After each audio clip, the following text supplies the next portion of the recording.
हमें एक ट्विंस दिखाए जाते हैं जहाँ पर वे बचपन से हमेशा एक दूसरे का साथ निभाते हुए आए हैं। लड़की का नाम एवा होता है और लड़के का एंड्रयू।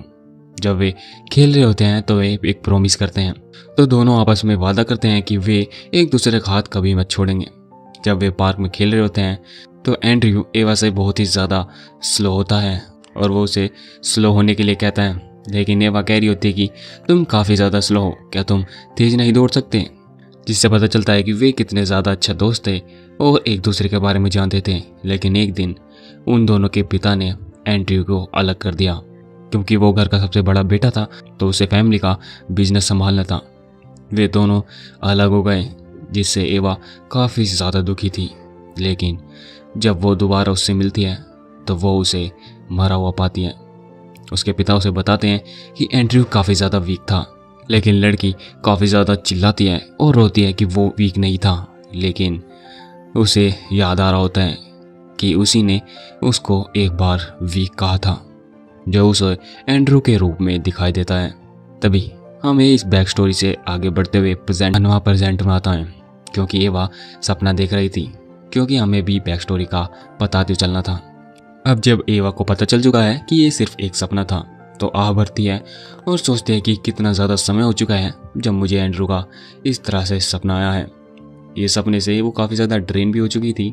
लेकिन तभी बेल भी बजती है। शाम के 4 बज चुके हैं और उसको कहीं तो भी जाना होता है। वो तैयार होकर नीचे आती है। एवा काफ़ी ज़्यादा प्रिटी लग रही है। तभी उसकी मोम उससे बुलाती है। वो कहती है कि क्यों ना तुम हमारे साथ आज डिनर कर लो। ये अपनी एवा की मदर होती है, सोफिया मोरेटी।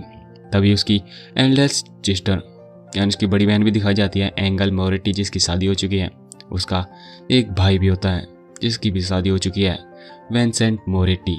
और उसकी यंगर सिस्टर जो कि बेला मोरेटी होती है, वो भी अंगेज हो चुकी है। जो रहती है वो अपनी बंदी होती है एवा। एवरीवन फैमिली के सभी लगभग सेटल हो चुके हैं सिवाय अपनी एवा के। लेकिन अपनी बंदी एवा डिनर करने से मना कर देती है। वो अपनी मोम को बताती हैं, क्योंकि आपने मेरे लिए एक फोर्स करके ब्लाइंड डेट जो सेट की है। तभी उसकी बड़ी बहन उसे कह रही होती है कि उससे अच्छे से ध्यान रखना और अच्छे से बात करना, कभी भी उसके साथ रूड मत होना। उसकी छोटी बहन भी कह रही होती है कि हाँ तुम कितना भी कह लो, तुम्हें पता नहीं है क्या इसने कितने सारे बंदे रिजेक्ट किए हैं। उसकी मॉम भी कह रही होती है कि तुम्हारा लास्ट बॉयफ्रेंड कितना ज़्यादा बेकार था। और उसका भाई भी उसे ताने मार रहा होता है कि हाँ मुझे पता है ये कभी भी नहीं बदलने वाली, क्योंकि ये एवा जो ठहरी। लेकिन अपनी बंदी सभी को इग्नोर करते हुए घर से बाहर आती है। अब हमें बताया जाता है कि अपनी एवा को घर में सबसे ज़्यादा नापसंद क्यों किया जाता है, क्योंकि एवा घर के एक भी रूल नहीं मानती। रूल एक मोरेटी फैमिली के पहला रूल है कि घर का जो आदमी है वो बिजनेस संभालेगा। सेकंड रूल है वुमेन्स कभी भी बिजनेस में इन्वॉल्व नहीं होंगी, वे सिर्फ शादी करेंगी और अपने तक सीमित रहेंगी। और थर्ड रूल है तभी वहाँ पर उसके पिता आते हैं। थर्ड रूल है कि उन्हें अपने पिता का हमेशा इज्जत करनी होगी। उसके पिता कहते हैं ओह तो तुम कहीं जा रही हो। और जो एवा के पिता होते हैं वो अमेरिका की सबसे बड़ी और पावरफुल फैमिली में से एक आते हैं, जिनका नाम है अलेसेंड्रो मोरेटी। तभी अपनी बंदी बताती है हाँ डैड, मैं एक ब्लाइंड डेट पर जा रही हूँ। तभी उसके फादर टोन में बोलते हैं तुम्हें अच्छे से बिहेव करना चाहिए, मैं नहीं चाहता कि तुम अपनी वजह से हमारी फैमिली का नाम नीचे डुबा दो। एवा फैमिली के हेड से कुछ नहीं कह पाती। तभी वो गाड़ी में बैठती हैं और सोचती हैं एक समय था जब मैं अपने डैड से बहुत ही ज़्यादा कैजुअल टोन में बात करती थी, लेकिन अब ऐसा लगता है कि मैं सिर्फ एक काम का जरिया हूँ। जब से एंड्रयू मरा है तब से पता नहीं क्या होता जा रहा है, मुझे अब क्या करना चाहिए। तभी अगला सीन हमें उस ब्लाइंड डेट की प्लेस दिखाई जाती है, जहाँ पर वो बंदा काफ़ी ज़्यादा सिंप बन रहा होता है कि आप तो काफ़ी ज़्यादा सुंदर हैं, मेरा नाम रोब चाइमैन है।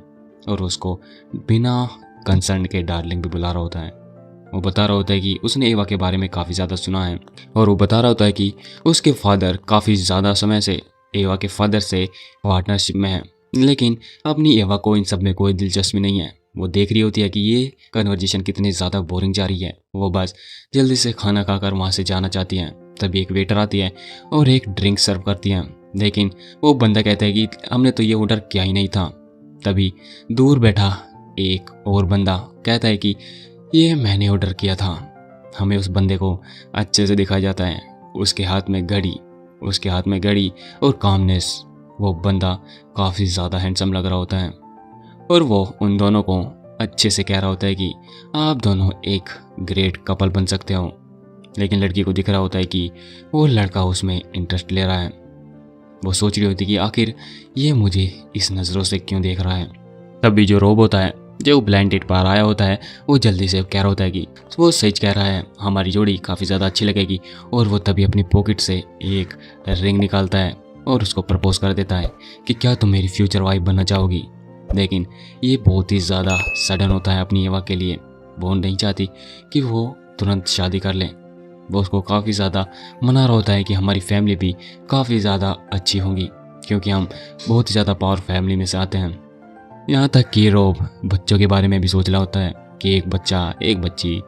लेकिन अपनी एवा काफ़ी ज़्यादा ऑकवर्ड होती है और उसके दिमाग में अपनी फैमिली चल रही होती है कि अगर मैंने ये एक्सेप्ट कर ली तो ऐसे ही होगा कि मैंने उन सब फैमिली की बात मान ली। और मैं ऐसा दिखाना चाहती हूँ कि हम एक साथ हैं, लेकिन मैं नहीं चाहती कि मैं वापस उसी घर में जाऊँ और मेरे फादर मुझे हमेशा रोल करते रहें। तभी अपनी एवा उठती है और मना कर देती है कि मेरा कोई भी इंटेंशन नहीं है मैरिज का, सॉरी, मुझे यहाँ से जाना चाहिए। और उसे जाते जाते एक बात और बताती है, मेरा नाम एवा है, ना कि डार्लिंग। रोब बस उसे पीछे से बुलाता चला जाता है। अपनी एवा वहाँ से निकल जाती है और जो बंदा हमें दिखाया जाता है वो भी उसे जाते हुए देख रहा होता है। अब लड़की बाहर हॉल में है और सोच रही होती है कि ये काफ़ी ज़्यादा अच्छा हुआ, अब मेरी मोम मुझे बिल्कुल भी नहीं छोड़ेंगी। लगता है मुझे जल्द से जल्द कोई बहाना बनाना पड़ेगा। लेकिन तभी उसका पैर कारपेट में लचता है और वो गिरने वाली होती है। लेकिन हमें पता है आगे क्या होगा। वो बंदा आ जाता है, लड़की भी देखती है, वो वही होता है जो मुझे पहले मिला था। कितना ज़्यादा एम्बेरेसिंग है। लेकिन लड़की उसे फिर भी थैंक यू बोलती है। लेकिन लड़का बताता है, तुम तो काफ़ी ज़्यादा बोर लग रही थी उस डेट पर, तो तुम्हारा क्या कहना है। और उसके बाल कानों से हटाते हुए पीछे करता है, तो तुम क्या सोचती हो मेरे बारे में, क्या तुम मेरे साथ डेट करना चाहोगी। लड़की सोचती है, क्या इसने सच में कहा। इसने किस तरह से कैजुअली मुझे फिजिकली टच किया और मेरे साथ आई कांटेक्ट बनाया। जिस तरह से ये बात करता है वैसे जैसे कोई ऑर्डर दे रहा हो। ये अच्छा नहीं है। लेकिन लड़की को पता होता है कि अगर उसने ये एक्सेप्ट कर लिया तो उसकी ज़िंदगी पूरी तरह बदलने वाली है। लेकिन फिर भी उसे ऐसा बंदा चाहिए होता है। वो याद करती है अपने फादर को कि वो कितने ज़्यादा डोमिनेंस है। तो एक लड़की को ऐसे ही बंदा चाहिए होता है हमेशा से, जो उसे प्रोटेक्ट कर सके, जो इस काबिल हो, जो उसके पहले बिहेवियर से, उसके पहले डोमिनेंस को टक्कर दे सके। तो वो अपने बंदे को हाँ कर देती है। अब जबकि लड़की ने हाँ कर दिया है तो रूम में वो सब कुछ चालू हो जाता है जो हमेशा से किसी भी कपल के बीच में होता है। अब एक रूम में दोनों की इंटीमेसी स्टार्ट हो जाती है। वो उसको किस करता है और लड़कियों को हमेशा एक पैसिनेट किस चाहिए होता है भाई। वो उसको दीवार से लगाता है and then again and again. लड़की सोच रही होती है कि इसे पता है कि ये क्या कर रहा है, लेकिन फिर भी एट दिस रेट अगर मैं ये करती रही तो। तभी उसे कुछ तो भी टच होता है। उसकी जेब में एक गन होती है। वो घबरा जाती है और कहती है, तुम्हारे पास गन क्या कर रही है। बंदा उसे रिलैक्स होने के लिए कहता है। वो गन अपनी पॉकेट से निकालता है और दूर रख देता है। तुम्हें इसके बारे में चिंता करने की ज़रूरत नहीं है। मैं कसम खाता हूँ जब तक कि तुम मेरे साथ हो तुम सेफ हो। लड़की उसकी बात मान जाती है। लेकिन लड़के को पता है कि ये काफ़ी ज़्यादा जल्दी थी, तो वो कहता है कि हमें स्टार्ट करने से पहले अपने आप को थोड़ा रिलैक्स कर लेना चाहिए। तो क्यों ना हम पहले बात ले लें। जब दोनों ने बात ले चुका है, पहले लड़की बाहर आती है और वो देखती है कि वो बंदा किधर है। तभी वो पीछे से आता है और कहते हैं कि तुम तो काफ़ी ज़्यादा बढ़िया स्मेल कर रही हो। और उसका हाथ ऑलवेज एक बंदे का हाथ इस जगह पर कहाँ जाएगा। और वो इस सिचुएशन में लड़की का नाम पूछ रहा होता है। आखिर मैं तुमको क्या बुलाऊं। लड़की सोचती है कि नहीं, मैं इसे अपना असली नाम नहीं बता सकती। तो वो उससे दूर हटती है और ख़ुद को जूलियट बताती है। ओह, जैसे कि शेक्सपियर में था। तो फिर ठीक है, मैं भी रोमियो हूँ। एवा कहती है कि तुम्हें नहीं लगता कि हम एक दूसरे के बारे में जितना कम जाने उतना ज़्यादा अच्छा है? और ये तुम्हारे यहाँ पहली बार नहीं लगता। और तो तुम कहना चाहती हो कि हम पूरी नाइट करें और सुबह अलग हो जाएं? तभी वो हाथ आगे बढ़ाता है। ज़्यादातर वुमेन सुबह होते ही अपना माइंड चेंज कर लेती हैं। तभी लड़की डोमिनेंस में आते हुए कह रही होती है कि अच्छा ऐसी बात है, तो देखते हैं कल सुबह कौन ज़्यादा बिछड़ने से दुखी फील करता है। आगे तुम्हें पता ही है क्या होगा। क्या मुझे इसकी इमेजेस डालनी चाहिए? जितनी इमेजेस हो सके मैं उतनी डालूंगा, और बाकी सब तुम समझ रहे हो ना। यूट्यूब सेंसर काफ़ी ज़्यादा हाईली सेंसिटिव होता है। मैं सीधा मॉर्निंग में मिलता हूँ।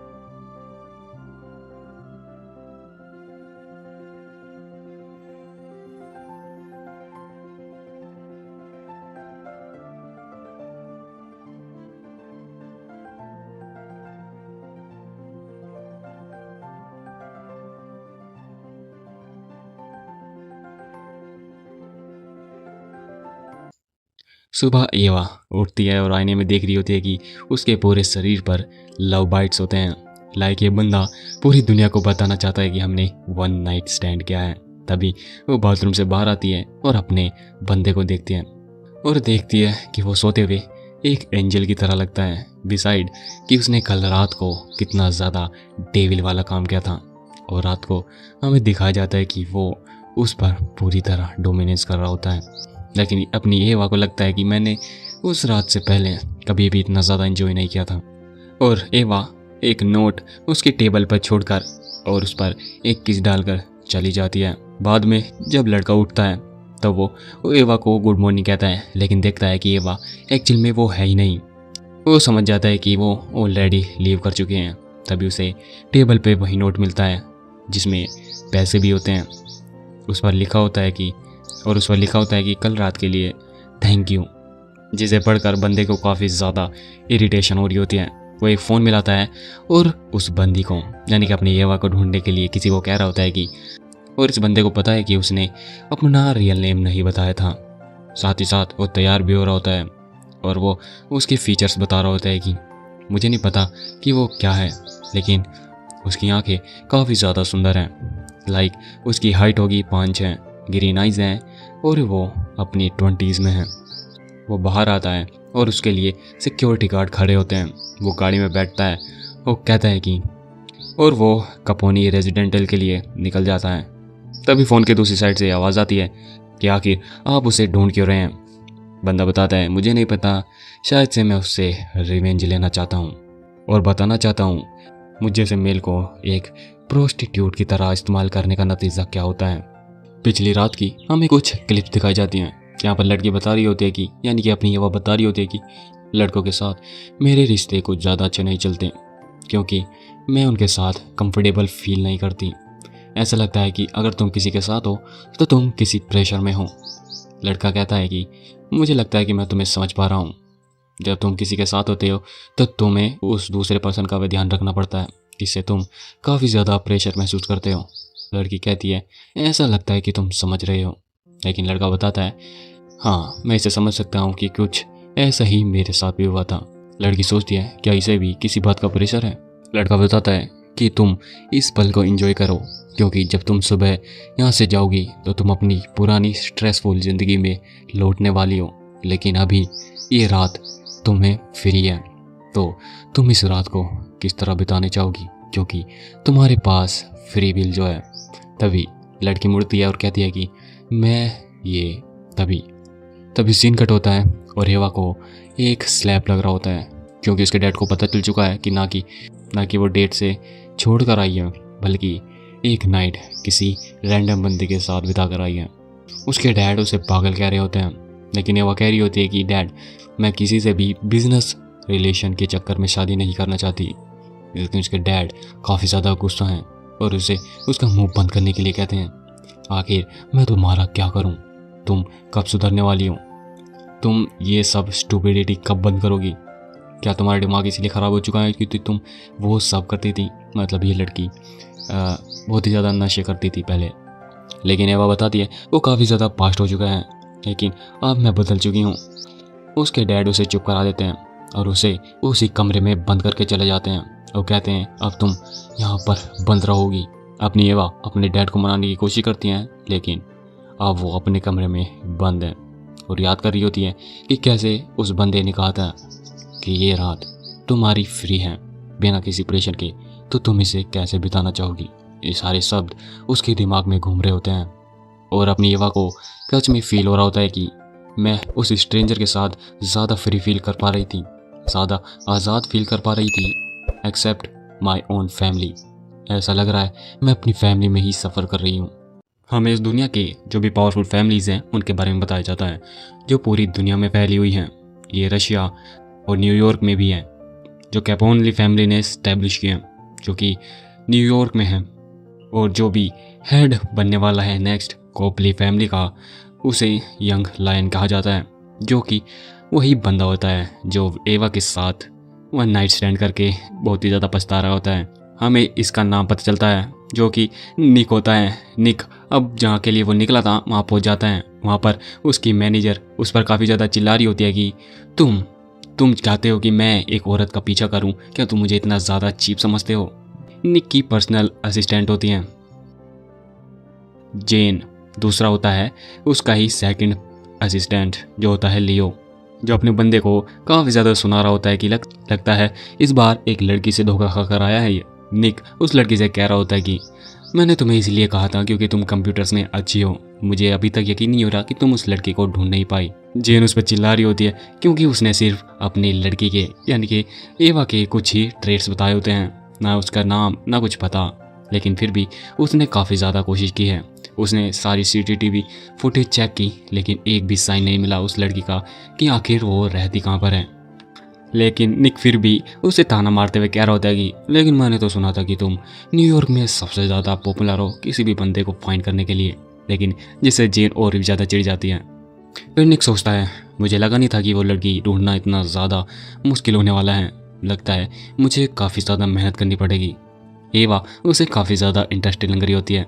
वो उसको याद कर रहा होता है कि जूलियट इतनी भी ज़्यादा ईजी वूमन नहीं लगती। वे दोनों मैनेजर्स काफ़ी ज़्यादा चिल होते हैं अपने बंदे को लेकर।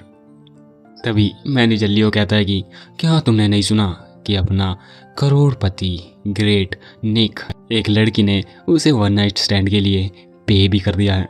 और दोनों काफ़ी ज़्यादा निक को चिढ़ा रहे होते हैं, लेकिन निक भी ठान लेता है कि वो एवा को ढूंढेगा और उसके पैसे उसे वापस करेगा। तभी पीछे से आवाज़ आती है जो कि उसके डैड होते हैं, जो कि कैपोनली फैमिली के बॉस होते हैं, जियो कैपोनली। तभी लियो बताने वाला होता है कि कैसे निक को एक लड़की ने वन नाइट स्टैंड करके गोस्ट कर दिया है, लेकिन निक उसे चिप करा देता है। डैड ये सब सुन रहे होते हैं और उस पर काफ़ी ज़्यादा हाश भर रहे होते हैं कि ये सब क्या चल रहा है, लेकिन निक कह रहा होता है कि इससे आपको कोई दिक्कत नहीं होगी, ना ही आप पर ना ही आपके काम पर। लेकिन उसके डैड कह रहे होते हैं कि तुम्हारी मॉम भी काफ़ी ज़्यादा चिंता कर दिया तुम्हारी मैरिज की, तो क्यों ना तुम जल्दी से शादी कर लो। लेकिन ये सब छोड़ निक पूछता है कि आखिर आप यहाँ पर कर क्या रहे हैं। उसके डैड बता दे कि मैं तुमसे कुछ बात करने आया हूँ। तुम्हें पता है ना हम किस चीज़ का काम करते हैं? कुछ लोग हैं जो हमारे शिपिंग बिजनेस में कुछ तो भी घपला कर रहे हैं, तुम्हें वहाँ जाकर देखना चाहिए कि आखिर वहाँ चल क्या रहा है। उसके डैड ये काम निक को देना चाहते हैं। तभी बीच में लियो बोलता है कि बॉस मैं ये करना चाहूँगा, लेकिन बीच में ही निक आ जाता है। डोंट वरी डैड, ये सब काम मैं संभाल लूँगा, मैं भी तो देखता हूँ आखिर ये बंदे हैं कौन। तभी हमें कुछ बंदे दिखाए जाते हैं जो कि एक एरोप्लेन से सामान उतार रहे होते हैं, और वहाँ पर एक बंदा भी होता है जो देख रहा होता है कि उसका अगला टारगेट कौन है। वो देखता है उसके फ़ोन में एवा की फ़ोटो होती है। अब इस बंदे के मन में भी कुछ भी खुराफात चल रहा है। हमें 1 महीने बाद का सीन दिखाया जाता है जहाँ पर फाइनली अपना निक उन बंदों को, उन ट्रेडर्स को ढूंढ लेता है। उसके पास लियो आता है, कहता है कि फाइनली हमने इन सबको ढूंढ ही लिया, जो ये बंदे हैं वे सिर्फ पैसे लेकर काम करने वाले हैं। लेकिन तभी लियो बताता है कि उसे कुछ गड़बड़ मिली है। केले आर्चर यानी कि तीरंदाज, केले नाम है बंदे का। ये बंदा एक सिक्योरिटी गार्ड बिजनेस चलाता है, उसका बेटा है, यानी कि ये काफ़ी रिच है, जिसने अभी अभी याच पार्टी यानी एक बोट पर पार्टी रखी थी। लेकिन वहाँ पर काफ़ी ज़्यादा अननोन बंदे दिखाई दिए थे। क्या तुम उसे देखना चाहोगे? निक मान जाता है कि ठीक है, पहले हम ये काम निपटाएंगे, फिर रात को पार्टी में चलेंगे। लेकिन वो देखता है कि लियो काफ़ी ज़्यादा हंस रहा होता है, जिससे निक को कुछ समझ नहीं आ रहा होता है। वो बताता है कि मैंने सुना है कि तुम पिछले महीने से उसके पीछे यानी कि उसके मैनेजर के पीछे जिन के पीछे पड़े हो, क्योंकि वो अपनी एवा को ढूंढ तक नहीं पाई है। यहाँ तक कि तुम उसे ढूंढने में इतने ज़्यादा पागल हो कि तुम हर लड़की की फ़ोटो अब बार बार चेक करके देख रहे हो कि तुम्हारी जूलियट आखिर है कौन सी। लियो उसे काफ़ी ज़्यादा भड़का रहा होता है और इरिटेट कर रहा होता है कि तुम क्या अभी भी हार नहीं मानना चाहोगे। लेकिन अपना निक अपने कॉलर ठीक करता है और कहता है कि अब ये पर्सनल हो चुका है, मैं कसम खाता हूँ कि मैं उसे ढूंढ कर ही रहूँगा। वहीं दूसरी तरफ अपनी एवा, जिसको लॉकडाउन मिल चुका है, वह महीनों से अपने ही कमरे में बंद है। वो याद करती है कि कैसे वो भीख तक मांग चुकी है अपने डैड से कि उसे जाने दे, वो आज के बाद ऐसा कुछ भी नहीं करेगी, लेकिन फिर भी उसके डैड ने उसे वहीं बंद कर रखा है। तभी वहाँ पर उसकी सबसे छोटी बहन आती है। वो बता रही होती है कि मुझे अभी भी यकीन नहीं आ रहा कि पिताजी ने तुम्हें अभी तक बंद करके रखा है, आखिर वे अपनी बेटी के साथ ऐसे कैसे कर सकते हैं। लेकिन एवा कह रही होती है ये पहली बार तो नहीं है, पिछली बार उन्होंने मुझे 6 महीने के लिए बंद कर दिया था। लेकिन जो सबसे छोटी बेटी होती है वो एवा को बताती है कि पूरे न्यूयॉर्क में ये खबर फैल चुकी है कि एवा किसी के साथ, समझिए ना, वन नाइट स्टैंड करके आई है। और वो उसे बताती है कि एवा ने इस बार लाइन क्रॉस कर दी है, जिससे एवा काफ़ी ज़्यादा चिढ़ रही होती है। लेकिन फिर भी उसके पास उसकी छोटी बहन आती है और कहती है चलो ना बाहर चलते हैं। लेकिन एवा मना करती है क्योंकि वो अभी भी लॉकडाउन में है। लेकिन वो यंगेस्ट सिस्टर कह रही होती है कि अब चलो भी, पिताजी भूल गए होंगे कि तुमने क्या गलती की है, अब तो वे तुम्हें माफ़ कर देंगे, चलो ना, अगर कुछ हुआ भी तो मैं संभाल लूँगी। वो ऐसी जिद करके उसे ले जाती है। वो बताती नहीं है कि उसे कहाँ ले जा रही है। तभी सीन कट होता है और एज एक्सपेक्टेड वो उसे कहाँ लाई होती है, उसी बोट वाली पार्टी पर, जिसे देखकर एवा काफ़ी ज़्यादा चिढ़ जाती है कि तुम मुझे लाई भी कहाँ, एक याच पार्टी पर, यानी कि एक बोट पार्टी पर। लेकिन उसकी यंगेस्ट सिस्टर कह रही होती है कि ये सिर्फ आम बोट पार्टी नहीं है, यहाँ पर किले, जिसका नाम हमने पहले भी सुना है, जो सिक्योरिटी गार्ड का बेटा था वही, वो काफ़ी ज़्यादा हैंडसम है, तुम्हें पता नहीं है कि वो कितना ज़्यादा पॉपुलर है यहाँ पर। एवा उसे वार्न कर रही होती है कि पिछले महीने मुझे इसी कारण से बंद किया गया था, तुम्हें याद है ना। तभी एवा उसे कुछ तो भी कह रही होती है, लेकिन इतने में थी उसकी यंगेस्ट सिस्टर वहाँ से निकल जाती हैं। अब एवा पछता रही होती है कि मैंने उसकी बात क्यों मानी, मुझे उसे देख लेना चाहिए था कि वो ज़्यादा क्यूरियस है इस पार्टी के लिए, ना कि मेरे लिए। लगता है एज ऑलवेज फिर से मुझे यहाँ से निकलना होगा। तभी उसे कोई तो भी आवाज़ मारता है एवा, जिसे देखकर एवा काफ़ी ज़्यादा शॉक हो जाती है। तभी हमें कुछ समय पहले का सीन दिखाया जाता है, जहाँ पर अपना निक लियो से पूछ रहा होता है कि क्या तुम्हें सच में लगता है कि यहाँ हमें कुछ क्लू मिलेगा। मुझे तो ऐसा लगता है कि तुम यहाँ पर इन लड़कियों के लिए आए हो, जिसमें लियो काफ़ी ज़्यादा खुश हो रहा होता है और अपना निक काफ़ी ज़्यादा इरिटेट। खैर लियो ये भी बताता है कि तुम्हें नहीं लगता कि यहाँ तुम्हारी जूलियट भी मिल सकती है। तभी निक लुक अराउंड करता है, चारों तरफ देखता है और उसे फाइनली अपनी एवा नज़र आ जाती है। निक वहाँ से उसका थैंक करते हुए निकल जाता है।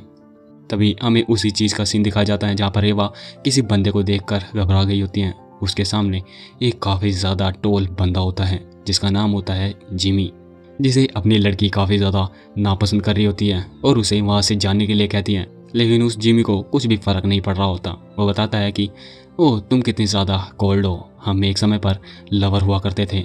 लेकिन एवा अपनी बंदी मना कर देती है, तुम ये क्या कहना चाहते हो, क्या तुम पागल हो चुके हो। जिमी कहता है ओह तो तुम्हें लगता है मैं पागल हो चुका हूँ। मुझे काफ़ी ज़्यादा अच्छा लगता है जब एक प्रिंसेस लाइक यू मेरे सामने बैक करे और उन चीज़ों को मांगे।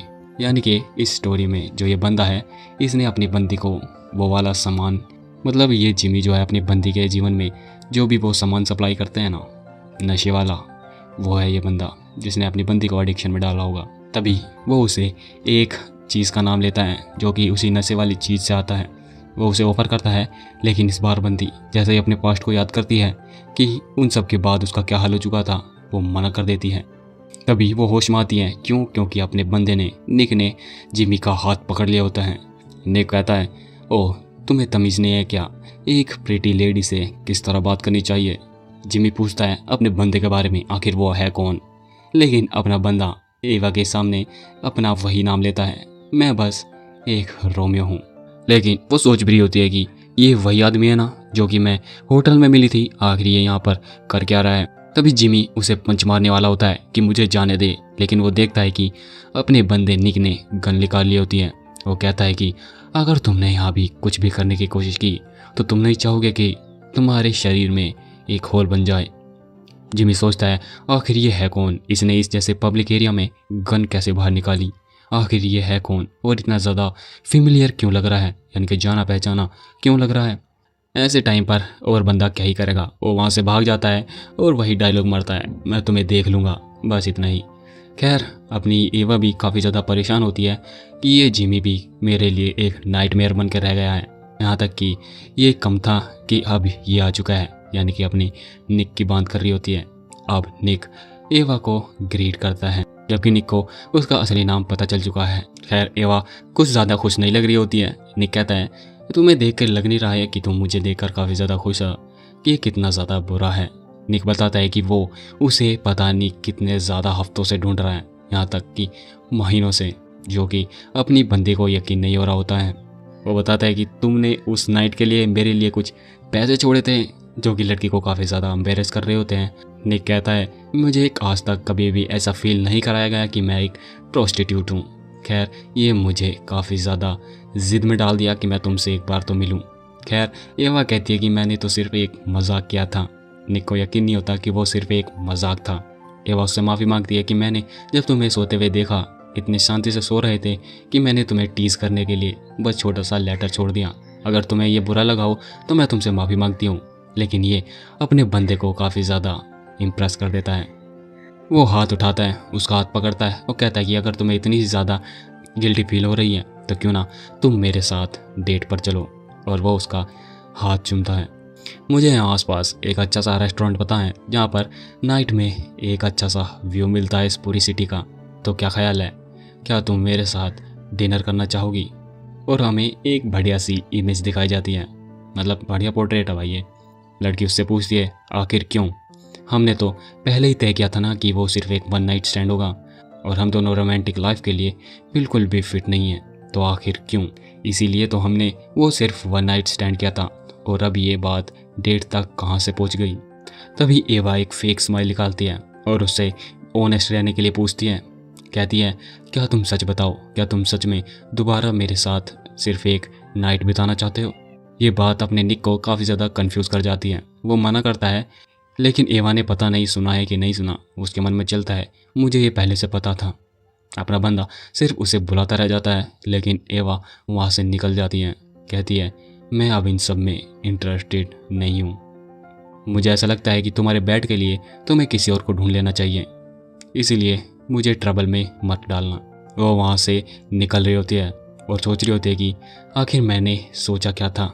इसी तरह से तो जिमी ने मेरी पूरी ज़िंदगी जला दी थी। उसे याद आता है कैसे उसने उस जिमी ने किस तरह उसे बर्बाद कर दिया था। और अब वो अपने बंदे निक के बारे में सोचती है और सोचती है कि आखिर मैं क्या सोच रही थी कि मेरी पूरी ज़िंदगी बदल जाएगी। मैं कितनी ज़्यादा बड़ी गलती करने वाली थी।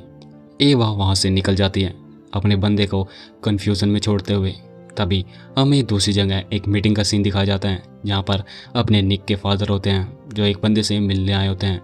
वे एक दूसरे को ग्रीटिंग करते हैं, लॉन्ग टाइम नो सी, और आपसे मिलकर काफ़ी अच्छा लगा। इसको स्किप करते हैं। खैर वहाँ पर बात चल रही होती है कि रशियंस ने अपने हेडक्वार्टर पर काफ़ी ज़्यादा हमले करने शुरू कर दिए हैं। वे काफ़ी ज़्यादा एग्रेसिव हो चुके हैं, उन्होंने हमारे सारे सामान तक लूटने शुरू कर दिए हैं। तो इसलिए हम इनसे बचने के लिए निक के फादर एक सजेशन देते हैं अलायंस का, जो रशियंस के खिलाफ काफ़ी ज़्यादा अच्छी टक्कर देंगे। लेकिन सामने बैठा बंदा कहता है कि मैं तुम्हारे शब्दों पर विश्वास क्यों करूं, क्योंकि तुम मुझे काफ़ी ज़्यादा सीरियस लग रहे हो। सामने वाला बैठा बंदा कह रहा होता है कि तुम्हें सही में लगता है तुम अपने बातों पर टिक पाओगे, हालांकि मैं तुम्हारे ज़बान पर क्यों ही विश्वास करूँगा। और दोनों फैमिलीज़ के बॉडीगार्ड्स ने गन उठा ली होती है, लेकिन निक के फादर कहते हैं मुझे पता है कि तुम मेरे ज़बान पर विश्वास नहीं करोगे, इसीलिए मैं चाहता हूँ कि हमारे दोनों बच्चे शादी कर लें। इसे हम एक अलायंस का ट्रस्ट मानेंगे जो कि एक सील की तरह काम करेगा। सामने वाला बट बंदा काफ़ी ज़्यादा खुश हो जाता है, ओह एक मैरिज अलायंस, ये तो काफ़ी ज़्यादा दिलचस्प है। तभी सीन चेंज होता है भाई, प्रॉपर रेड रूम लग रहा है। एक बंदा एक बंदे को मतलब दूसरे बंदे को टॉर्चर कर रहा होता है, जिसके मुंह पे पट्टी भी लग रही होती है। वो कुछ डायलॉग बोलता है, तुम मुझसे झूठ क्यों बोल रहे थे? तभी वो उसके नाखून को पाड़ देता है जिससे उसे काफ़ी ज़्यादा दर्द होता है और हमें उसे दिखाया जाता है एक्चुअल में ये वही बंदा है जो उस दिन यानी कि 1 महीने पहले जो एरोप्लेन से सामान चोरी कर रहे थे और ये छत पे बैठा था और अपनी एवा की इमेज देख रहा था। ये वही बंदा है। ये बोलता है कि तुम्हें सच में लगता है कि तुम्हें कोई भी आके बचा पाएगा। वो उसे वहीं पर मार देता है। तभी उसका नाम बुलाया जाता है। खैर नाम तो नहीं, कहा जाता है कि बॉस बॉस। ये बंदा भी बॉस है। उसका मैनेजर आकर उसके कान में कुछ बोलता है और वो बोलता है एक मैरिज अलायंस के बारे में जो कि हमें पहले से पता है। वो काफ़ी ज़्यादा खुश हो रहा होता है कि अच्छा ऐसी बात है तो चलो देखते हैं आखिर हम किसे बेट बना सकते हैं और हमें जिमी को दिखाया जाता है। तो अब हमें थोड़ी सी निक की यादों के बारे में बताया जाता है, मतलब जहाँ पर निक उस बार में पहली बार मिला था अपनी एवा से। हमें पता चलता है कि अपना जो निक है वो सिर्फ वहाँ पर सिर्फ मज़े करने आया होता है। पहले तो निक के मन में सिर्फ क्यूरियोसिटी होती है अपनी एवा के बारे में कि वाह क्या ब्यूटीफुल लेडी है, लेकिन मैं बस अपना टाइम वहाँ पर ख़त्म कर रहा था। लेकिन मैंने जैसे वो देखा उसके टॉप से बॉटम तक वो एक ब्यूटी थी, मतलब अपनी एवा के बारे में बात कर रहा होता है ये, और वो बस उसे देखे जा रहा था। निक को लगता है कि उस जैसी खूबसूरत लड़की को आखिर कौन देखने से बच सकता है। तभी हमें वो दिखाया जाता है जिसके साथ वो अपनी एवा मीटिंग करने आई होती है। वो सोचता है, मतलब निक सोचता है कि क्या वो इसके साथ एक पार्टनर बनना चाहेगी। तभी हमें दिखाया जाता है कि एक्चुअली में निक ने वो वेटर भेजी होती है उन दोनों के पास उस ड्रिंक को सर्व करने के लिए। और बाकी का तो हमें भी पता है, हमें देख चुके हैं कि आगे क्या हुआ था। ये दोनों मना कर देते हैं और अपने बंदे की तरफ इशारा करते हैं और तभी मिलती हैं उन दोनों की आंखें और हमें दिखाया जाता है कि पहले की तरह वो वहाँ से उठकर चली जाती है। वो और निक याद करता है वो अपनी एवा का लुक। वो सोचता है कि वो लुक मुझे बता रहा था कि वो लड़की चाहती है, उसे किसी की भी ज़रूरत नहीं है और यही बात मुझे उसका पीछा करने पर मजबूर कर देती है। और बाकी तो हमें पता ही है कि आगे क्या हुआ था। निक के मन में अभी भी बहुत सारी यादें चल रही होती हैं कि कैसे एवा के रूप कितने ज़्यादा बदलते रहते हैं। कभी वो बहुत ही ज़्यादा डरी हुई लगती है और कभी वो काफ़ी ज़्यादा बोल्ड लगती है एंड देन सडन वो एक बच्ची सी बन जाती हैं। और यही चीज़ें हैं जो मुझे इस लड़की को देखने से, पसंद करने से रोक नहीं पा रही हैं। वो सोचता है कि अगर कल जैसे कि हर लड़की मेरे साथ करती है, सुबह उठते ही मुझसे मिलने की भीख मांगती है, अगर इसने ये किया तो ये काफ़ी ज़्यादा बुरा तो बिल्कुल भी नहीं होगा। लेकिन रेस्ट ऑफ द टाइम हमें पता है कि आगे क्या हुआ था। अपनी बंदी एवा उससे एक घोस्ट करके भाग जाती है, पैसे देकर भाग जाती है भाई, एक प्रोस्टिट्यूट की तरह, जिस बात से अपने बंदे को गुस्सा आया होता है और उसे कसम खा लेता है कि अपनी एवा को वो ढूंढ कर ही रहेगा और वो अपनी मैनेजर को उसे ढूंढने के लिए निकाल लेता है। मतलब ढूंढो वो एवा से मिलती जुलती सारी फोटोज निकाल लेता है और एवा को ढूंढने की पूरी कोशिश करता है। वो अपनी एवा से ऑब्सेस हो चुका है, लेकिन 1 महीने के बाद भी वो उसे ढूंढ नहीं पा रहा था। मतलब अभी तक जो ये चल रहा है ना, ये हमें पीओवी दिखाया जा रहा है अपने निक का कि वो एवा के बारे में क्या सोचता है। लेकिन उसकी जो मैनेजर होती है जेन, वो मना कर देती है, मैं अब और नहीं कर सकती, मैं तुम्हें बता रही हूँ तुम उसे कभी नहीं ढूंढ पाओगे। लेकिन और वो बता रही होती है कि आखिर तुम उसको ढूंढना क्यों चाहते हो जबकि उसने सिर्फ तुम्हारे साथ एक नाइट स्पेंड की थी। लेकिन अपना बंदा निक सोच रहा होता है कि जेन जैसी लड़की, एक प्रो लड़की उसका ढूंढ नहीं पा रही है, क्या सच में उसने मुझे घोस्ट कर दिया है। लेकिन नहीं, वो कसम खा लेता है कि मैं गिव अप नहीं करूँगा। और कट सीन होता है फिर से उसी शिप पर। हमें उसी शिप पार्टी की तरफ दिखाया जाता है जहाँ पर अपना निक की पीओवी दिखाया जाता है। वो सोच रहा होता है कि मैं उसे ढूंढ कर रहूँगा, चाहे कुछ भी हो जाए, मैं उसे मिलकर रहूँगा। और तभी उसे एवा दिख जाती है जैसा कि हमें पता है, और उसे सोचने से पहले ही वो बस उसे गले लगाना चाहता है। वो उसके दिमाग में कुछ नहीं चल रहा था, उसके पैर अपने आप एवा की तरफ बढ़ने लगे और बस वो एवा से मिलना चाहता था। और हमें पता ही है वो उससे मिलता है और उसका हाथ पकड़ता है और उसे डेट के लिए पूछता है। लेकिन वो उसके मन में चल रहा होता है कि मुझे बस एक चांस चाहिए, एक चांस, तो वो कभी भी मना नहीं करेगी। लेकिन जैसे कि हमें पता है एवा पूछती है आखिर क्यों, क्या तुम फिर से मेरे साथ सिर्फ एक रात बिताना चाहते हो। जैसे कि निक ऑलवेज कंफ्यूज था उसको लेकर कि वो ऐसा क्यों कह रही है। वो जाते जाते कहती है कि मुझे इन सब की ज़रूरत नहीं है और वो उसको कन्फ्यूज़न में छोड़ जाती है। लेकिन अभी भी अपने निक को विश्वास नहीं हो रहा था कि उसको ऐसा लग रहा था जैसे किसी ने उसके मुंह पर चाटा मार दिया हो। वो लड़की अपने बंदे को नहीं चाहती, लेकिन वो उसका ही चॉइस है। तो वो सोचता है कि उसे बैक ऑफ कर देना चाहिए, लेकिन वो सोचता है मैं ऐसा तो नहीं हूँ कि मैं किसी के लिए भीख मांगूं, ऐसे किसी के लिए जो मेरे में इंटरेस्ट ही नहीं रखता हो। लेकिन फिर उसके पैर बढ़ते हैं आगे, उसका हाथ पकड़ा जाता है और अपना निक सोचता है फिर आखिर क्यों मैं तुम्हें यूं ही जाने देना नहीं चाहता। एवा भी काफ़ी ज़्यादा कंफ्यूज होती है कि आखिर वो करना क्या चाहता है। तभी अपना निक बताता है ऐसा नहीं है कि मैं तुम्हारे साथ सिर्फ सोना चाहता हूँ, मैं सच में तुम्हारे बारे में और ज़्यादा जानना चाहता हूँ। निक अपना नंबर देता है एवा को और बोलता है कि मुझे कभी भी कॉल कर सकती हो, और हाँ, फिर मैं दिखाऊंगा कि मैं तुम्हारे बारे में कितना ज़्यादा सीरियस था, तुम मेरा इंतज़ार करना। और वो ये कहकर वहाँ से निकल जाता है। सोचता है सब कुछ क्लियर हो चुकी थी अब। निक को पता चल चुका था कि वो एवा अपने निक को नहीं चाहती, लेकिन ऐसा नहीं है। निक को पता चल चुका है कि वो उसे चाहता है, लेकिन वो उसे नहीं चाहती। इस केस में अब निक एवा को अपना बनाने का पूरा कोशिश करने का सीन कट होता है एवा की यूनिवर्सिटी पर, जहाँ पर एवा अपने कॉलेज आई हुई होती है और वो अपने बंदे के बारे में सोच रही होती है कि उसने मुझे नंबर दिया और बस ऐसे ही चला गया। वो उसका कार्ड देख रही होती है। एवा सोचती है क्या उसे अपने बंदे निक को कॉल करना चाहिए, लेकिन तभी उसे अपने डैड याद आते हैं कि नहीं, अभी तो मैं इतनी ज़्यादा फ्री हो चुकी हूँ, इतने लॉन्ग टाइम के लॉकडाउन के बाद मैं फिर से अपनी फ्रीडम खोना नहीं चाहती। लेकिन फिर भी उसके मन में निक आ रहा होता है कि कैसे वो कितना ज़्यादा सिंसियर था, लेकिन वो मना कर देती है, लेकिन नहीं, मैं इस बार ये नहीं करूँगी। तभी उसे कोई बुलाता है। एवा वो देखती है और शौक हो जाती है कि उसके सामने चमचमाती कार, एक लग्जरी घड़ी एंड पूरा का पूरा निक खड़ा होता है। वो सोचती है कि आखिर वो यहाँ पर कर क्या रहा है। उसे यकीन नहीं हो रहा होता है कि आखिर निक ने उसे ढूंढा कैसे। अपना निक बताता है जबकि मुझे तुम्हारा नाम पता था तो मैंने ढूंढ लिया। और एवा को लग रहा होता है कि वो उसे इतने समय से स्टॉक कर रहा है, जो कितना ज़्यादा शेमलेस है। और वो उस पर चिल्ला रही होती है तुम ज़्यादा सीरियस नहीं हो रहे हो। लेकिन क्राउड भी काफ़ी ज़्यादा शौक होती है उन दोनों को देखकर कि आखिर यहाँ पर चल क्या रहा है। और कुछ लोग कह रहे होते हैं कि देखो उसकी कार कितनी ज़्यादा महंगी है, मुझे लगता है कि इन दोनों के बीच में कुछ ना कुछ चल रहा है।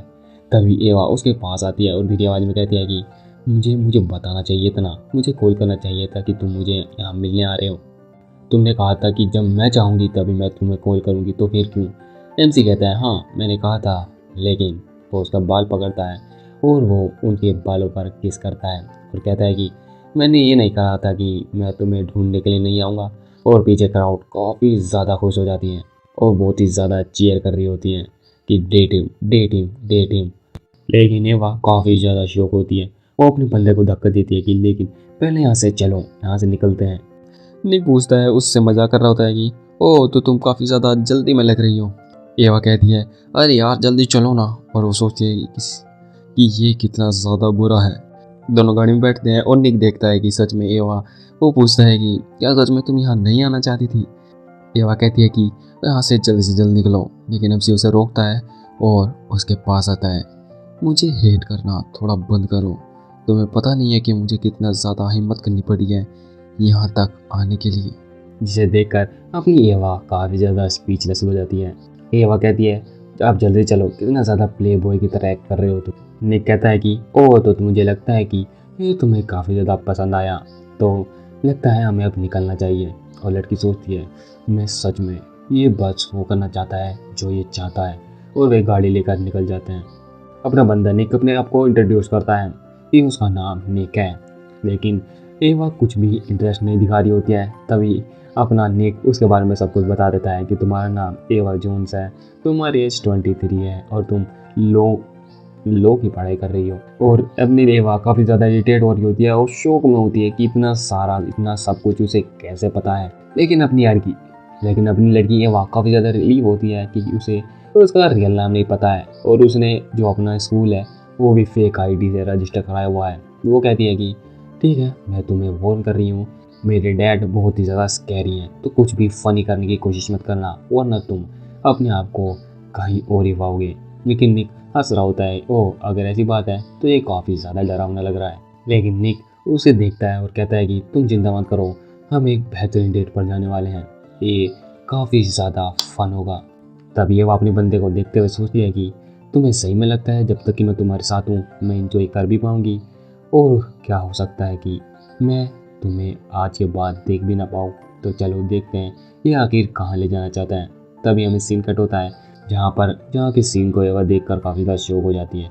वो बिलीव कर नहीं पा रही होती कि वो एक हॉर्स के तबेले में आ चुके हैं। मतलब वहाँ काफ़ी ज़्यादा बेहतरीन हॉर्सेस होते हैं। एवा पूछती है क्या ये सब तुम्हारे घोड़े हैं? निक कहता है कि हाँ हाँ, ये मेरी फैमिली के लिए वोकेशन स्पॉट है। जब हम छोटे थे मैं अपने सिबलिंग्स के साथ यहाँ काफ़ी ज़्यादा मज़े करने आया करता था। और इसी दौरान अपनी एवा को भी पता चलता है कि अपने बंदे का भी कोई कजिन है या कहीं सिबलिंग है। तभी उसे एक घोड़ा दिखता है, काला घोड़ा।